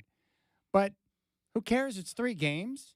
That's not a sample size. He's just missed shots in the first 3 games. It doesn't matter. He'll break out of that just like every offensive player does. I also think, too, Chad, I think you were talking about this on social, but there are some people who think that he has been terrible defensively. I don't believe that to be the case. I think he is not a great defender, but I think he shows effort on that end. They're also playing on both sides of the floor now, which everyone in that lineup's getting used to that level of exhaustion. But really, for Shea, this is the first time he's been handed the ball and been told you're the go-to guy. Yeah. And it's proof in the fact that 2 of these 3 games, he's had the lion's share of the shots. Yeah. This is new territory for him. So now you're adjusting to not only getting all those shots, but you're adjusting to how these teams are defending you because they know that you're trying to be the primary option. His entire time here, it was Ant was the primary guy. Jeremy Grant was the primary guy at times. It wasn't him. It's a different role, and he has to learn it. It's no different, in my opinion, than Denny Avdia. He struggled mightily out of the gate last year, and then he found his role, and things looked pretty good once he found his role. Oh, he's been great through 3 games. How good is he, man? You know what I know? Here's what I know about the Blazers through 3 games. They're playing their asses off. They're playing so hard on both ends and playing at such a great pace. Like, you could see it at times during that game last night. The Clippers wanted no part of that. They don't want guys picking them up 94 feet. They don't want to play at that type of pace in the regular season. Like, the Blazers are going to put teams in a difficult position because they're playing so hard. That's a good thing. Here's the thing, Chad. 3 games in, and every team that they have played, either their coach or their star player, has talked about how different this Blazer team looks. Anthony Edwards said it, Steve Kerr said it, and James Harden said it after the game last night. This team's going to pick you up 94 feet. They're everywhere. They move crazy on defense. That's a good team that they have in Portland. So, as a fan, if you want to pick apart, I don't like the fact that Shaden's not making these shots. I don't like the fact that Klingon didn't play these minutes. That's okay. That's absolutely okay for you to think that. But at the same time, the pros that they're going against every single night are praising this team. To me, I only see upside in that. When you're getting love from Anthony Edwards and Steve Kerr, that means you're doing something right. Ant Edwards is not going to go out of his way to say anything about anyone unless he means it. He doesn't have to. But Steve Kerr, what a great compliment, because Warrior fans were just saying, oh, yeah, the scheduling spot, second of a back-to-back, right out of the gate. And Kerr's like, no, this is less about scheduling and more about Portland and the way they played and how aggressive they were and the pace they played at and the way they defended. And I heard that, and I was like, dang, that's good. Haven't heard that about a Portland Trailblazer club in a long time. Right? And not only that, when you're getting praise from guys like James Harden, who is like Mr. like, yeah, this is a good game. It's like he's like the Bill Belichick of the NBA when it comes to answering questions. No, those are things that you can hang your hat on and you absolutely like. And I'll say this about Shaedon Sharpe and the defense, and I said this with some Blazer fans in conversation, and that is I will take a bad defender who gives me effort over a bad defender who knows they're bad and doesn't try. Yeah. And I do believe that Shaedon Sharpe is giving effort on the defensive end. He's giving effort. Is he their best defender? No. But he doesn't need to be. But if he's giving you that type of effort, that means he's going to be in the right place more often than not. And when you give a good effort on the floor, you're going to create good. You're going to make good things happen. That's all. Yeah. I just love what I see. The vibe around this team, the way they're playing. I was really blown away by the dominance against the Warriors on Friday. And they had stretches last night where they played terrific. But they shot 37%. They couldn't make their threes. They didn't make shots. I do think last night was a case of they didn't make shots. The Clippers did. Game over. It's that simple. But I expect them to bounce back and play even better tonight. The annoying part about that game last night is James Harden. James Harden, but like Kawhi Leonard. Like that guy, his game looks like he's going through the motions. Yeah. And then he just casually drops 30 points on you. Like, he's so good. It's unfortunate that he's been hurt so often. But you've lost 2 games, Chad, so far. You have played 4 playoff teams as of tonight. Yeah. 4 playoff teams. Teams that have been into the Western Conference Finals, teams that have won championships in the Warriors, led by one of the greatest, if not the greatest shooter of all time. I think he's the greatest. They got the Clippers, who are figuring out who they are, but they are still good. I mean, Brook Lopez has found the fountain of youth. That guy hasn't aged. His game is great. Yeah. And now they got the Lakers tonight. Now they don't have LeBron and Luka. So this is actually, I think this is a very, very crucial game for the Blazers when it comes to seeing what kind of team you have. Because last year included, Memphis comes to town without Ja Morant. What happens? They beat you by 50. Chase you out of your own gym. If this team is really building, they should beat this Laker team. Oh, Austin Reeves, don't let him go off for 50. Show me you're a good defensive team. He's not ready for what you're going to give him. They don't have LeBron. They don't have Luka. Take advantage of the situation, and I think they win tonight because of that. And that is a sign of a team that's moving up.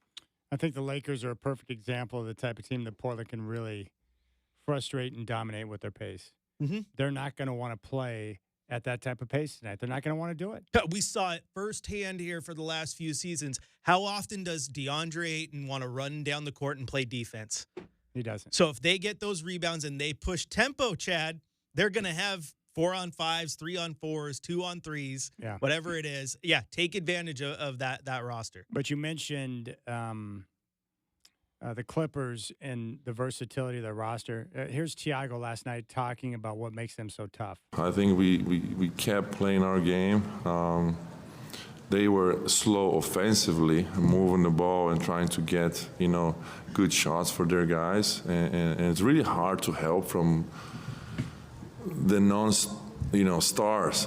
James Harden got the ball, but they have 4 shooters around him, and then Kawhi Leonard, same thing. They got 4 shooters, so it's really hard to help much. And then Kawhi and James just made shots over our guys.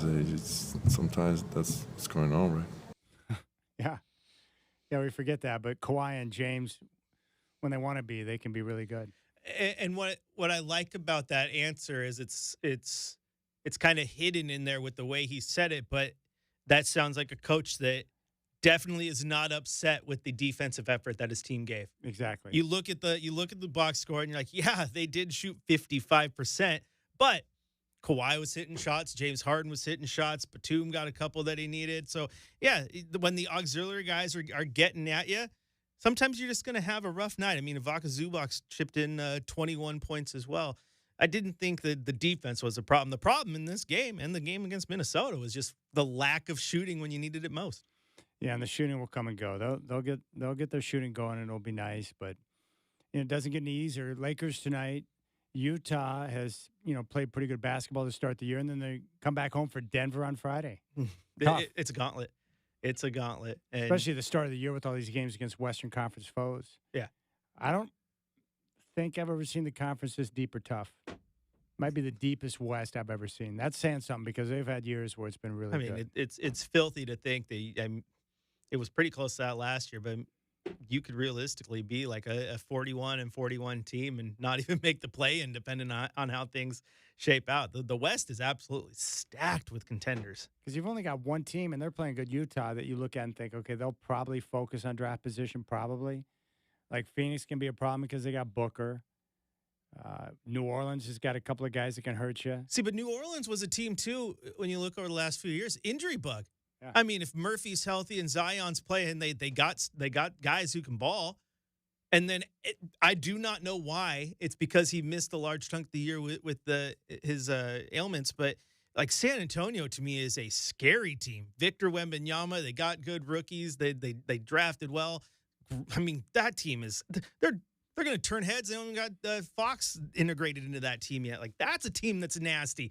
The only teams that right now in the West that are realistically like, where are they going is like Phoenix and Utah. Outside of that, you got a lot of teams who can feel like they're competitive teams. Weren't you happy with how they responded on Friday against the Warriors? Absolutely was. Absolutely was. There are a lot of people I talked to that thought they were going to come out flat, and they didn't. No, they needed that game more than ever. I think that was probably the most important game of the year when it's all said and done. Everything surrounding the team in that situation to go out there and win that ball game. I said this on radio, and I want to get your thoughts because I'm pretty sure you're the same way. Everybody in life, we always have something that we're dealing with. We have good days and bad days, right? Yeah. And we can sit and we can stew and we can think about it. But when we get in a position to do the thing that we're passionate about, it allows us to forget that. And for you and I, it's this. Like when I am behind this mic and fortunate enough to do so because the opportunities you've given me, I'm in my happy place. And all those extra things that weigh you down in normal day life, I forget about those for the time that you're just doing what you love. Yeah. And the basketball players, same thing. So when you're on that basketball court, you're not thinking of Chauncey or anything else that's going on. You're just playing basketball. And Tiago Splitter said as much. It was great because once the ball tipped, we just got to think about basketball.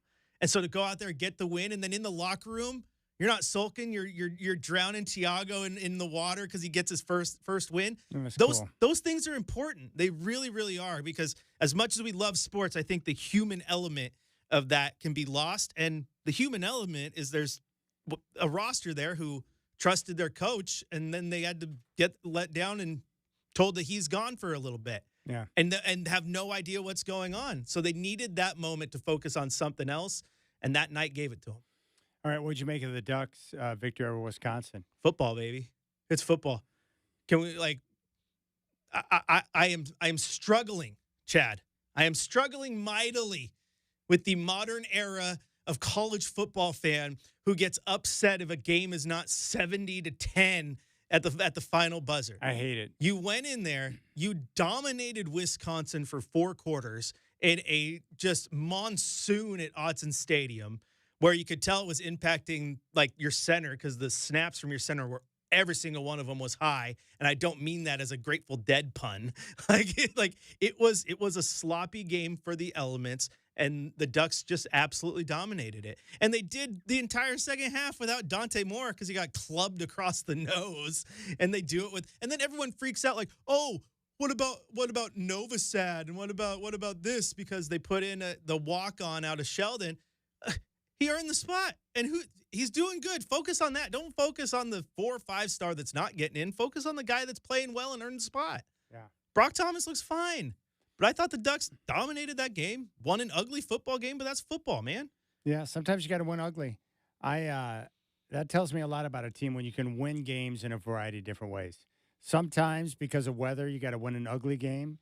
Sometimes it calls for tough defense, lockdown, and then the games where we got to put the throttle on the offense. It's going to be a high-scoring game. You got to win in a variety of different ways. I think the Ducks are in a great spot, and physically they looked up for the task against Wisconsin. And Wisconsin is another one of those teams where offensively they're terrible. That quarterback at one point was 1 of 13 for 15 yards, but defensively they're stout, especially against the run. They got big guys. They clogged those holes. They play well. Oregon had to play hard to get through and get those runs off, and they did. And they still got 200-plus yards rushing. In 200 yards plus rushing on a slippery turf. No turnovers. And those are the things that are important. Oh, well, Dante Moore this or the passing game that. Again, it was a torrential downpour that wasn't mentioned on the broadcast enough. So I'm okay with that. Good teams win those games. Bad teams lose them. Oregon won the game. We were provided a good reminder with the Brian Kelly firing at LSU. You can never trust anyone that uses a fake accent. Ever. Politicians do it all the time. And when I see a football coach do it right away, I was like, this guy's not fit for the job there at LSU. That's so funny. When you go fake accent, you lose me. I'm like, okay, you're a fake, and that doesn't work for me. Well, I'm just going to be completely upfront with you. I've long been on the Brian Kelly's a fraud train. So, I'm surprised it lasted as long as it did at LSU. Think about the job openings right now between Florida, LSU. You've got Penn State, Oklahoma State. Like Lane Kiffin, it's going to be really hard for Ole Miss to keep Lane Kiffin. I'll tell you this, of all those jobs that are open, so everyone, Penn State, Florida, LSU, everyone likes to put these jobs, this is the best job in the country.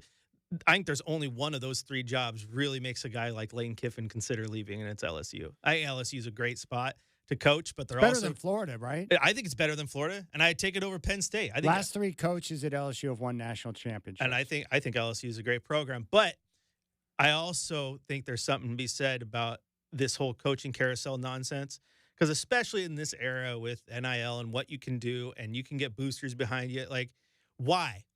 If you're Lane Kiffin, why go to LSU and just be another championship coach if you win one? Why go to Florida and go do what Spurrier and Urban Meyer did? Why? When you can go to Ole Miss and just make Ole Miss great. Make it the program that 10 years from now everyone's like, gosh, that's the job you want. You want Ole Miss. Georgia was meh. Kirby Smart and Mark Wright, like they turn it into something, make it special. Alabama had the history, but Alabama was down. Saban makes Alabama the place to be. Make the place you're at special. I want coaches who do that, man. Well, I agree, but here would be my argument to that. Like, I love Kenny Dillingham, and I want him to stay at Arizona State. I love Lane Kiffin, and I like him at Ole Miss. But here's my question about some of those schools. Do they have the resources that are necessary to be able to compete long-term at the level of a Penn State or an LSU? Well, that's the question. That's the question. Now, Ole Miss, yeah, you're in the SEC. You have resources. You're going to have them all day long. But not as much as LSU. But Arizona's a different story, too. Arizona State's a different story, right? Yeah, and not as much as LSU. So those things, they do factor in, absolutely, Chad. I'm just meaning, does a coach look at it and say, man, I've gotten it to this level? Like, is there another gear that Lane Kiffin can kick Ole Miss into to get him up even another notch? I don't know the answer to that, but I would hope so. I would say I would hope so. I would hope so. You win a national championship there, that's the gear. That's the gear. I know one thing after watching LSU, or not LSU, but Ole Miss this year, they have a team that's good enough to compete for a championship this year. I love their squad. And I love Lane. I think he's great. He's turned his life around. Struggles and jumps around and people dog him, and then he finds it. He finally clicks. Coach who struggles and jumps around and people dog him, and then he finds it. He finally clicks and bounces back. I like that. Same thing happened to Sarkisian too. Absolutely, it did. I think a lot of people turned their back on him, and he was able to bounce back. But also Lane Kiffin. I mean, I'd want him to be my head coach just because he is post-game presser gold, man. Unbelievable. He is great. But I also like guys, like one of my favorite coaches in the country is Kalani Sitake at BYU. He is literally my favorite coach in college football. I respect him as much as Whittingham or any other coach in the country. I think he's awesome. But there's also something to be said about a guy like Sitake. It's like, I'm just going to plant my roots here and build this program. Yeah, I fell in love with him the 1 year he was at Oregon State under Gary Anderson. Yeah. Because when you'd go down there and you'd interview him, you just talked to a guy you knew football. You knew right away, right? Oh, my gosh, I fell in love with him. He's my favorite coach in college football. All right. Well, Chris Burkhardt will hang out with me some more, I think. So we'll come back, keep things rolling here. Don't forget Lakers and Blazers coming up tonight at 7:30 here on Rip City Radio 620. And Chris Burkhardt's got Blazers game day coming up at 5:30. Tip-off with the Lakers at 7:30.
Dude, doesn't that Cam Scatterbo injury suck balls?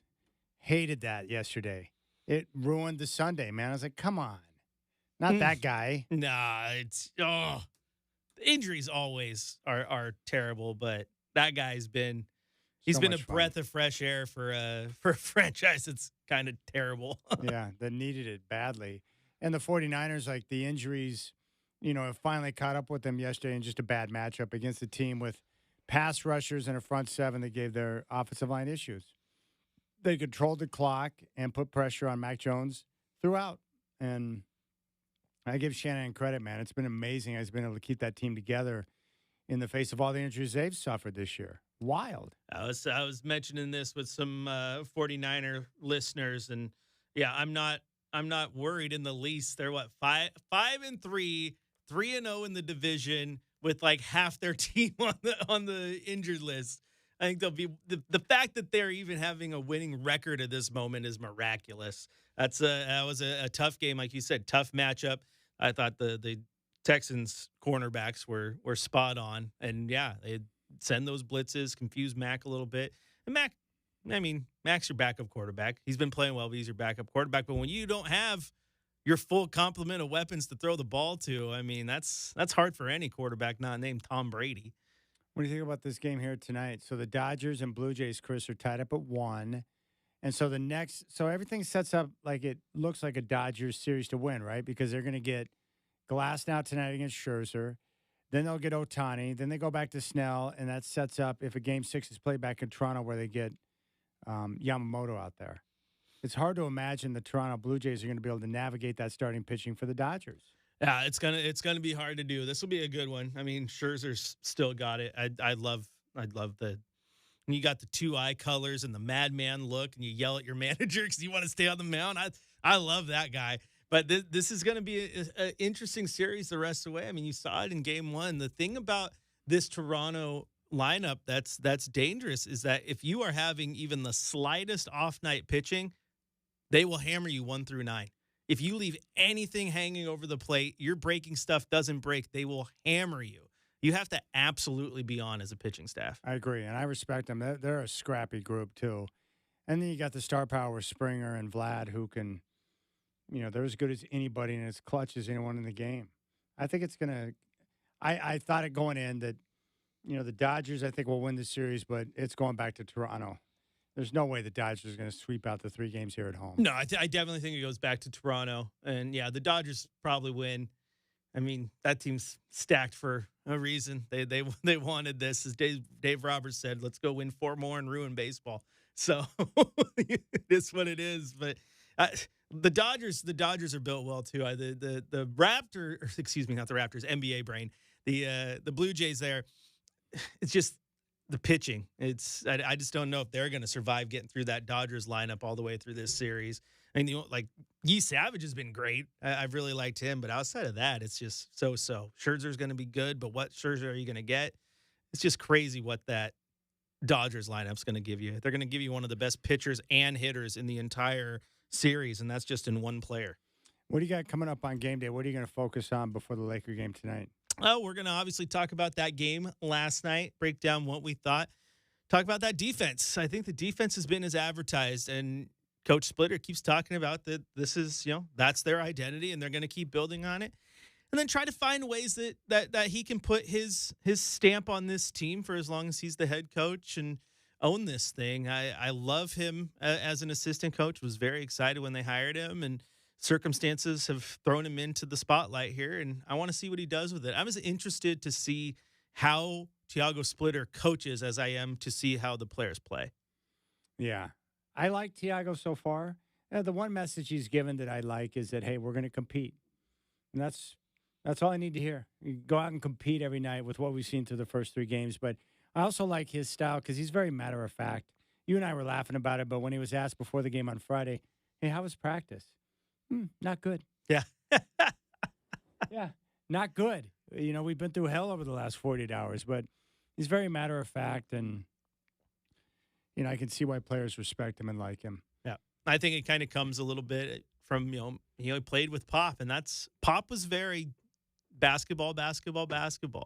They weigh in on some, world stuff now and then, and relaxed. But for the most part, it was just basketball, basketball, basketball. And there's a reason that he's one of the greatest of all time. He focused on the game. Well, the other thing I said too, like listen to this was Drew Holiday, where he was asking about someone asked about the veteran leadership that he brings to the floor. He's like, hey, when I got here, this team was already close, and they welcomed me in. He's just an awesome dude. Take a listen. You know what? They were a close team before. Younger team, which they're all around the same age. Grew up around the same time, like the same things. I think I'm just being myself, and they kind of grabbed on to me and pulled me in. So to be here is an honor, and to be playing with these guys is extremely fun. But I do think that there are some things that I bring, especially me and having Dame back, little things that we see here and there that we talk about. But for the most part, man, we got a mature group, even though they're a younger group. And you see how they play. We play very cohesive and together. See, I like that. He's not trying to take some type of credit for being a veteran. He's like, hey, they welcome me in. I'm just a part of the team now, and they're a mature group, and they get along. So I like that. His approach, everything that he says, like he's very measured in his responses. I guess what I'm trying to say is I'm totally down with Drew. I love him. You and I have had a lot of conversations about people who fail to read rooms when they're in them. And Drew does not fail to read the room. He understands the situation. He understands where he fits in, and that's why he kind of is plug and play. And I think he knows that you don't have to come into a situation, especially when you're like Drew or Dame, and announce to the entire locker room that, hey, I'm your vet leader. Yeah. But you're going to walk into that room, and whether you realize it or not, they all know that you're the vet leader. And that's a testament to Drew Holiday. All right, don't forget, tomorrow we got Trailblazer Ticket Tuesday. Alex Brink will join the show, and also former boss in the Colombo crime family. Big thanks to Burkhardt. Enjoy game day tonight, my friend. Enjoy the game. All right. Tuesday.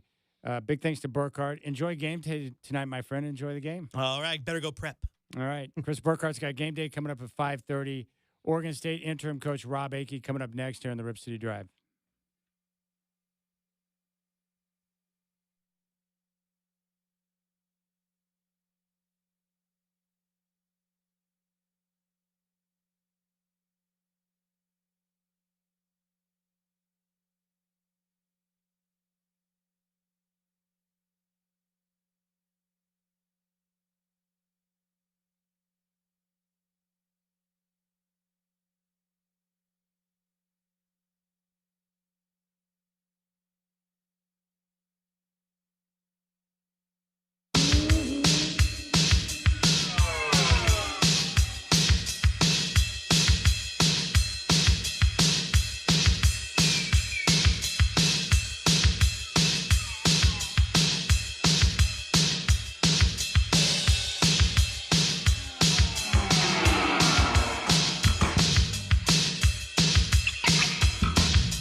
All right, it's now 5 o'clock. Chad here. World Series Game 3 getting ready to kick off at Dodger Stadium. It's going to be Max Scherzer and Blake Snell on the bump. That series is all tied up at 1. Ohio State and Indiana remain 1-2 in both polls. Oregon is 6th in both. Tyler Lockett is signed with the Raiders, reuniting him with head coach Pete Carroll. Trailblazers continue their 3-game road trip tonight with a game against the Lakers in L.A. Tip-off is at 7:30. My man Chris Burkhardt's got game day coming up at 5:30. And it's all right here in your home of the Blazers, Rip City Radio 620. And don't forget, every game streams live on our free iHeartRadio app. Monday Night Football tonight, 5:15 on ABC and ESPN. The Commanders are at the Chiefs. KC is favored by 11. We got more of the Rip City Drive coming at you right now. My next guest is Oregon State head coach Rob Akey.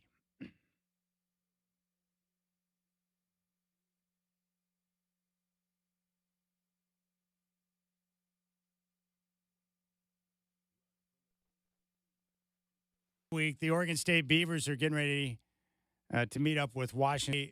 Bye week, the Oregon State Beavers are getting ready to meet up with Washington State this weekend in Corvallis. And joining us right now is Oregon State interim coach Rob Akey. First time on the Rip City Drive. Coach, good afternoon. I appreciate your time. Well, happy to be here, Chad. How in the world are you doing today? I'm doing very well. I'm excited to talk with you. I think after you took over, you talked about getting some swagger back in your tails. After the win over Lafayette and the bye week, are you seeing some of that swagger return?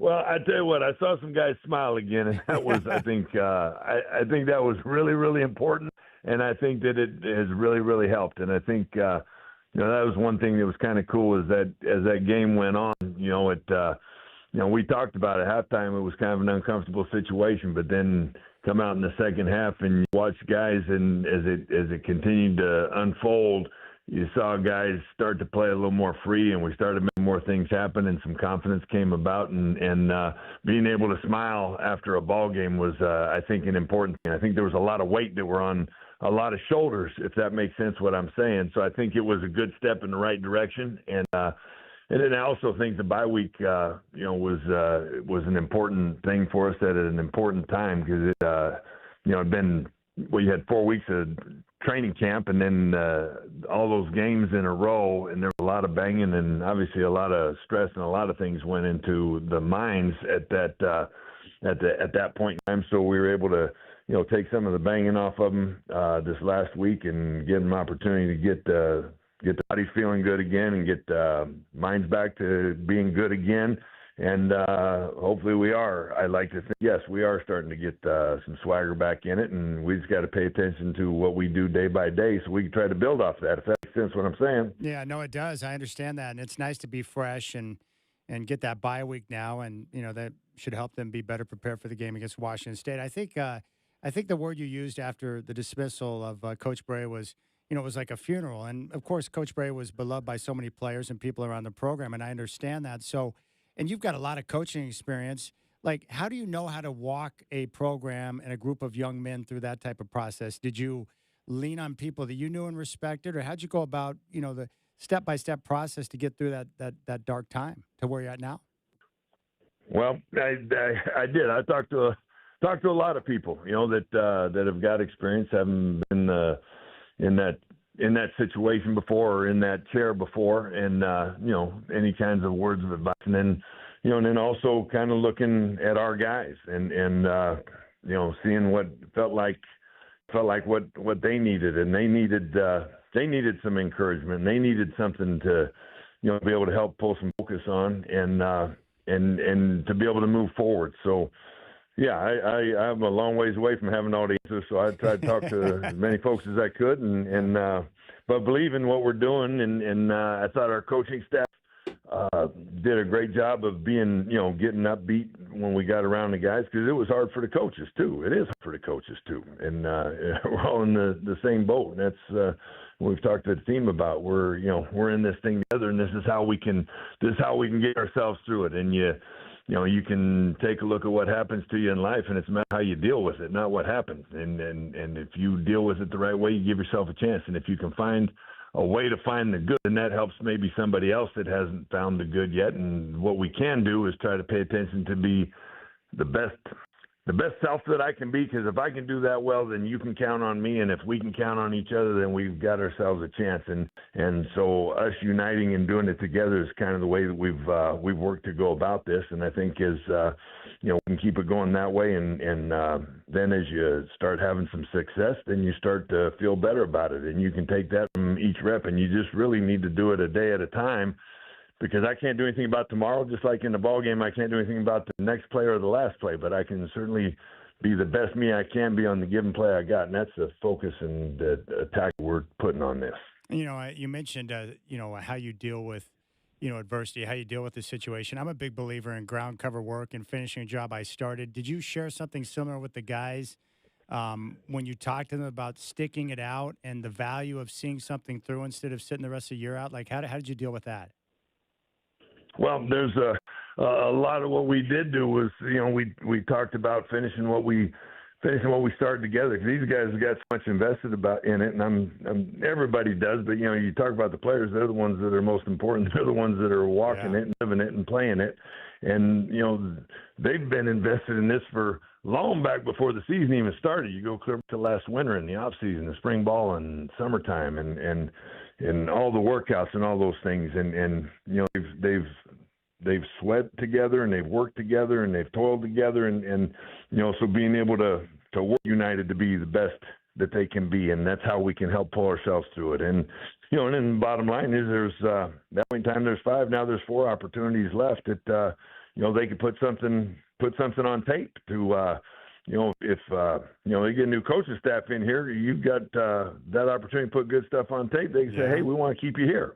Yeah. Or if you feel like, hey, the portal is what you've got to be able to go do, then you've got great tape that you're able to put out there to give yourself an opportunity if to go where it is that you need to go. However that works itself out, and that was kind of we just dealt with it real up front and went about it that way. And these guys, I just complimented the coaches about how they went about it, but even more so, I got to say the players, the way that they got themselves back together when we got to work together on that Tuesday and built things during the course of the week, and the way that they pulled it together as the game went on, and that's something that we can build off of. And when we get back to work on Tuesday, physical Tuesday day again tomorrow, and our normal game week preparation, and that's kind of the way we're all putting it together, if that makes any sense at all. No, it does. We're talking with Oregon State interim coach Rob Akey here on the Rip City Drive. Are you liking the change and getting that different voice in Coach Langsdorff with the play calling on offense?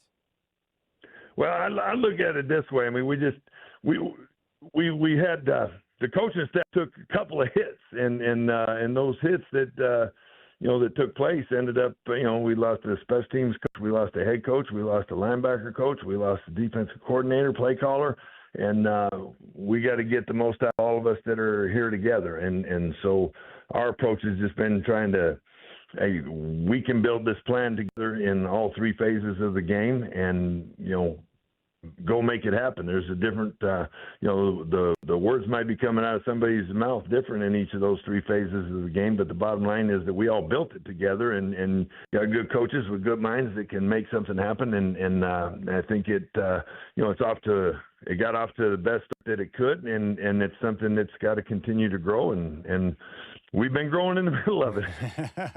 I wanted to ask you about Washington State. I really like the way they've competed. What does the film tell you about the Cougars? Well, I tell you what, that's a team. You just watch. They've with Ole Miss and Virginia. Those are 2 real good football teams. Virginia's a little better than what they once were, and they have opportunities in both those games. They're in that game all the way throughout, and Ole Miss is obviously.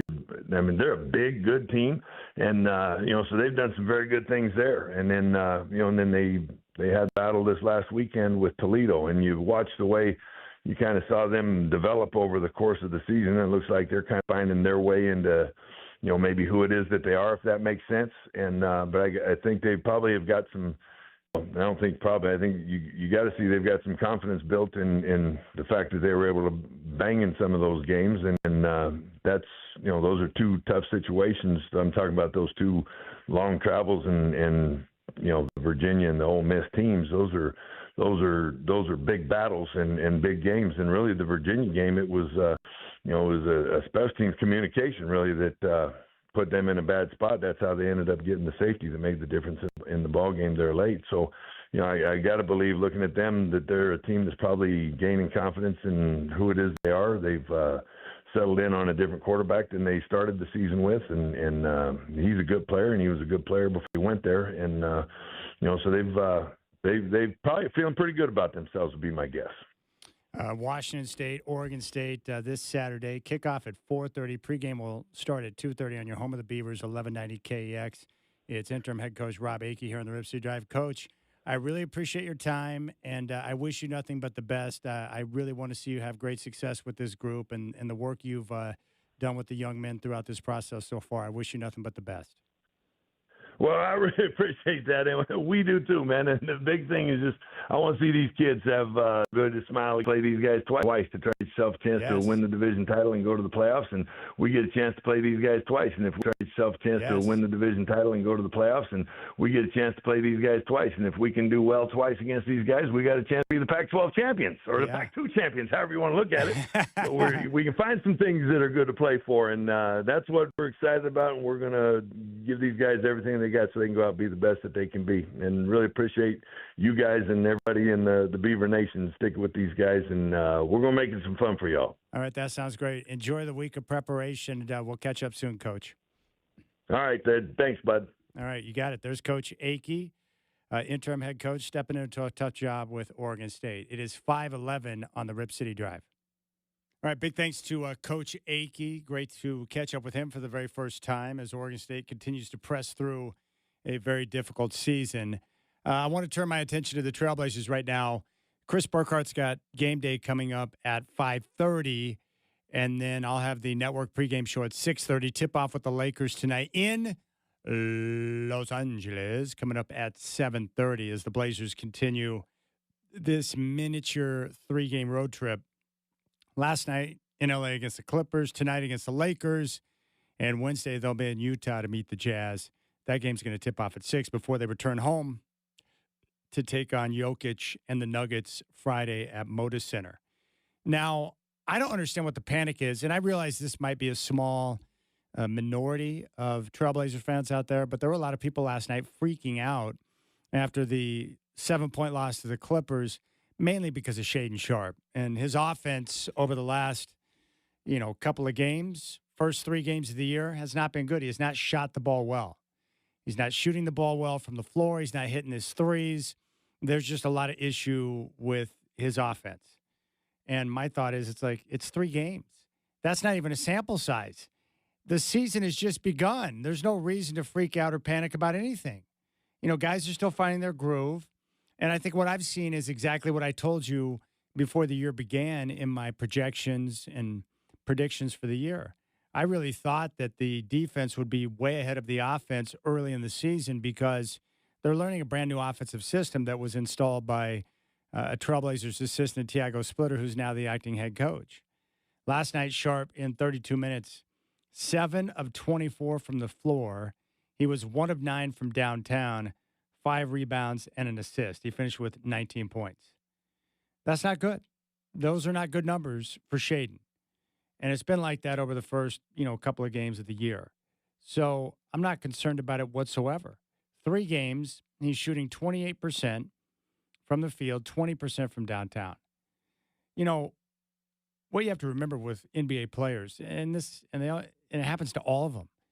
Guys go through, shooting slumps. They have struggles, and then they go through streaks where they can't miss a darn thing. They're just on fire. That's the typical pathway for an NBA player. They go through the ebbs and flows of the season. But I think Sharpe right now is a victim of that, process of learning a brand new offense. I mean, what I've seen, and I was talking about this with somebody this morning, what it looks like right now as the Blazers are, continuing to learn this new offensive system is that a lot of times it looks like Sharpe's getting the ball late in the shot clock, and he's not in the best position or maybe his spots, but he's the one guy on the floor that can create for himself. And so guys get him the basketball because they know he can get a shot off. Well, that doesn't necessarily put Sharpe in the best position to succeed. But the offense as a whole, the turnovers, some of the errant passes. This is all a part of learning a brand new system. And then on top of that, look at the pace. They're number one in pace. Now, they're playing at a speed, breakneck speed. It's amazing to watch, to see how quickly they're moving, the willingness to want to move the basketball. It's part of the reason why I was so pumped about that win over Golden State on Friday. The energy and the intensity, their execution on defense, but more importantly, 30 assists on the night, which is fabulous. That's big-time basketball right there. 30 assists is a terrific number, and I want to see them continue to have somewhere between 25 to 30 assists a night, because when you're passing the ball and moving it like that, good things are going to happen. More importantly, when you continue to move bodies and move the ball, you're going to get guys in positions where they have better looks, open looks, and NBA players typically will knock those shots down, which is a good thing. So I just think Sharp right now, through 3 games, he's just a part of what everyone's experiencing right now, which is the ups and downs of learning a brand new system. But with time, as guys continue to play with one another, as they continue to understand the ins and outs of the offense, they have a better feel for things, you're going to see the offense really start to tick up. And you'll see guys getting to their spots, better shots, and, their guys, especially their good scorers, shooting a higher percentage.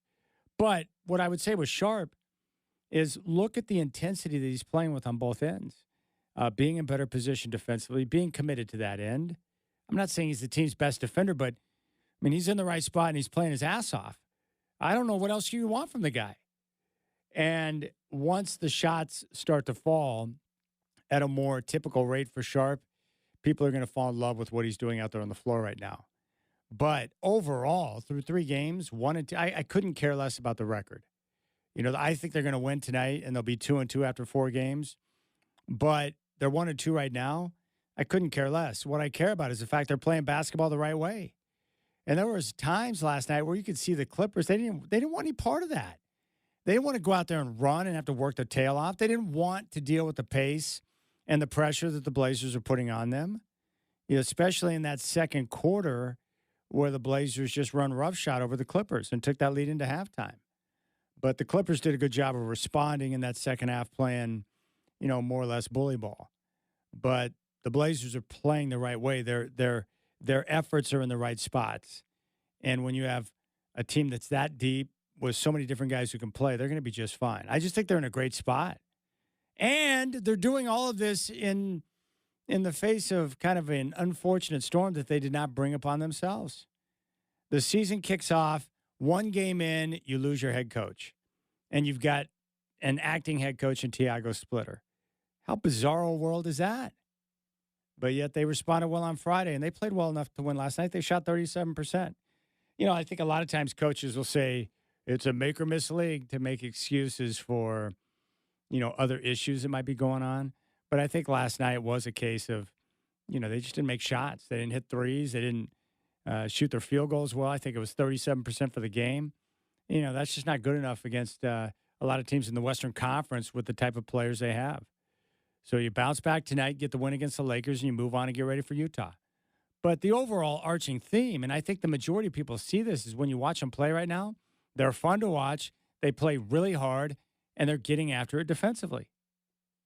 And then you realize when you look at the roster and how many different bodies they can bring in, a pretty versatile roster, too. With Avdia and Kamara and Matisse Thybulle and Donovan Clingan and Drew Holiday. And I might add that if you want to spend a few minutes appreciating one of your players, go watch the post-game press conference last night from Drew Holiday. Such a terrific teammate, great human, darn good basketball player. But his assessment of the team, they're like, hey, what about the veteran leadership that you bring to the floor? And he's like, hey, when I got here, this team was already close. There's things that Dame and I can help with from time to time, but this group's already close, and they've welcomed me in. So you took a very good locker room, and you added one of the best people, if not the best in the NBA, to it in Drew Holiday. That's a win. And you've got your franchise cornerstone back in Dame. His presence around is good. The vibes around this team are good, aside from the stuff they can't control. With Chauncey Billups. Outside of that, man, there's a lot of things to be excited about. Most importantly, because they're playing the right way. And they've got young talent that's getting better. But I'm not worried about Shaedon Sharp whatsoever. Even Tiago Splitter talked about it last night, that he's not concerned because He was around during the summertime and saw the ridiculous amount of work that Sharp put in on his game, on his shot making, on his defense, on everything. So 3 games is not it doesn't tell you anything. It's 3 games. 3 games to start the year with a brand new offense and new teammates. He'll figure it out. I'm not concerned about Sharp whatsoever. Honestly, my biggest concern as I was watching the game on Friday and last night, I'm so worried about how much they're flying around right now and how hard they're playing that guys are going to get hurt or guys are just going to wear themselves out. That's my biggest concern. A lot of that's probably unreasonable. But I'm just trying to tell you that I love the way this team's playing basketball right now. Love. Chad loves the way this team's playing ball. It's awesome. We've been wanting this for a long time. Defensive minded, guys competing and working their tail off, good locker room. Like, we've been praying for this, and it's finally here, and now we're going to complain about Sharp because his shooting percentage is subpar through the first 3 games. Come on now. Shake yourself, Blazer fans. Shake yourself. Get a hold of yourself. This team is in a good spot right now. Love the way they're playing. And that's going to be a big-time showdown with Denver on Friday. Or the game in Utah, sneaky tough. The Western Conference is like it's like navigating landmines because each and every night that you travel on the road or you have teams rolling into Portland, you know that you're going to be looking at an opponent that can, go toe-to-toe with you.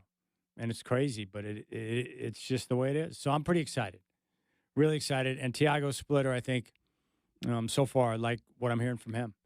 I mean, he's pretty much guaranteed it that, hey, one thing I know is that this team, we're gonna compete every night. And when you work hard and defend the way they do, you're going to win a lot of games in the NBA because you're just going to outwork a lot of these teams that don't play that hard. And I love that, man. I can get behind a team that's going to play harder than anyone else. Sign me up for that all day, please. I want that. I want as much of that in my life as possible. So, anyways, through 3 games, very pleased with what I see in the direction. And the rest will work itself out. Guys will make shots. Shaden Sharp will make shots. And he'll have more struggles as well. But just keep in mind that, and I think, what did Avdia say after the game? He mentioned we're learning multiple times in his post-game presser. They're learning. I mean, they're just going through a learning curve on the offense. But it will get there. It will get there. Other than that, man, what a great sports weekend. And I noticed this stat, just so you are aware of what's going on. But I think this is a great stat because I love this time of year because I think it's the best sports month of the year. So check this out. They're calling it the sports equinox of 2025.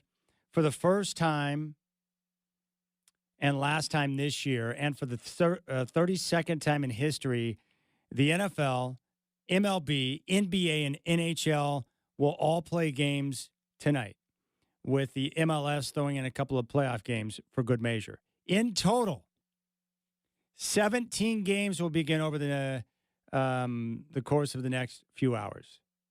Think about that. 17 games with the NFL, Major League Baseball, NBA, and NHL, along with the MLS. Yes, please. Love, you know me, I'm down with sports, and I love all the action.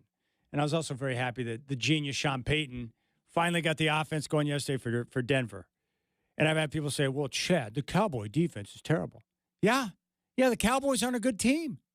But you know what good teams do? They clown on crappy competition. And the Broncos put up 44 points and barely broke a sweat yesterday against America's team. Oh, we're America's team. And I love Jerry Jones. Love his demeanor and the way he rolls. But, man, the Cowboys, their defense is bad. Bo Nix was razor sharp. The Broncos ran the football with dominance, and their defense was sensational. The Broncos have yet to play their best football. Far from it. They're 6-2. They're in a good spot. Denver right now is in position to make some noise in the AFC, and that makes me very happy. And Bo Nix is still learning and developing in year number 2. So they've got room for growth and opportunity. All right, coming up next, Chris Burkhardt, ladies and gentlemen. My brother, my compadre, Chris Burkhardt's got Blazers game day. Then at 6:30, I'll have the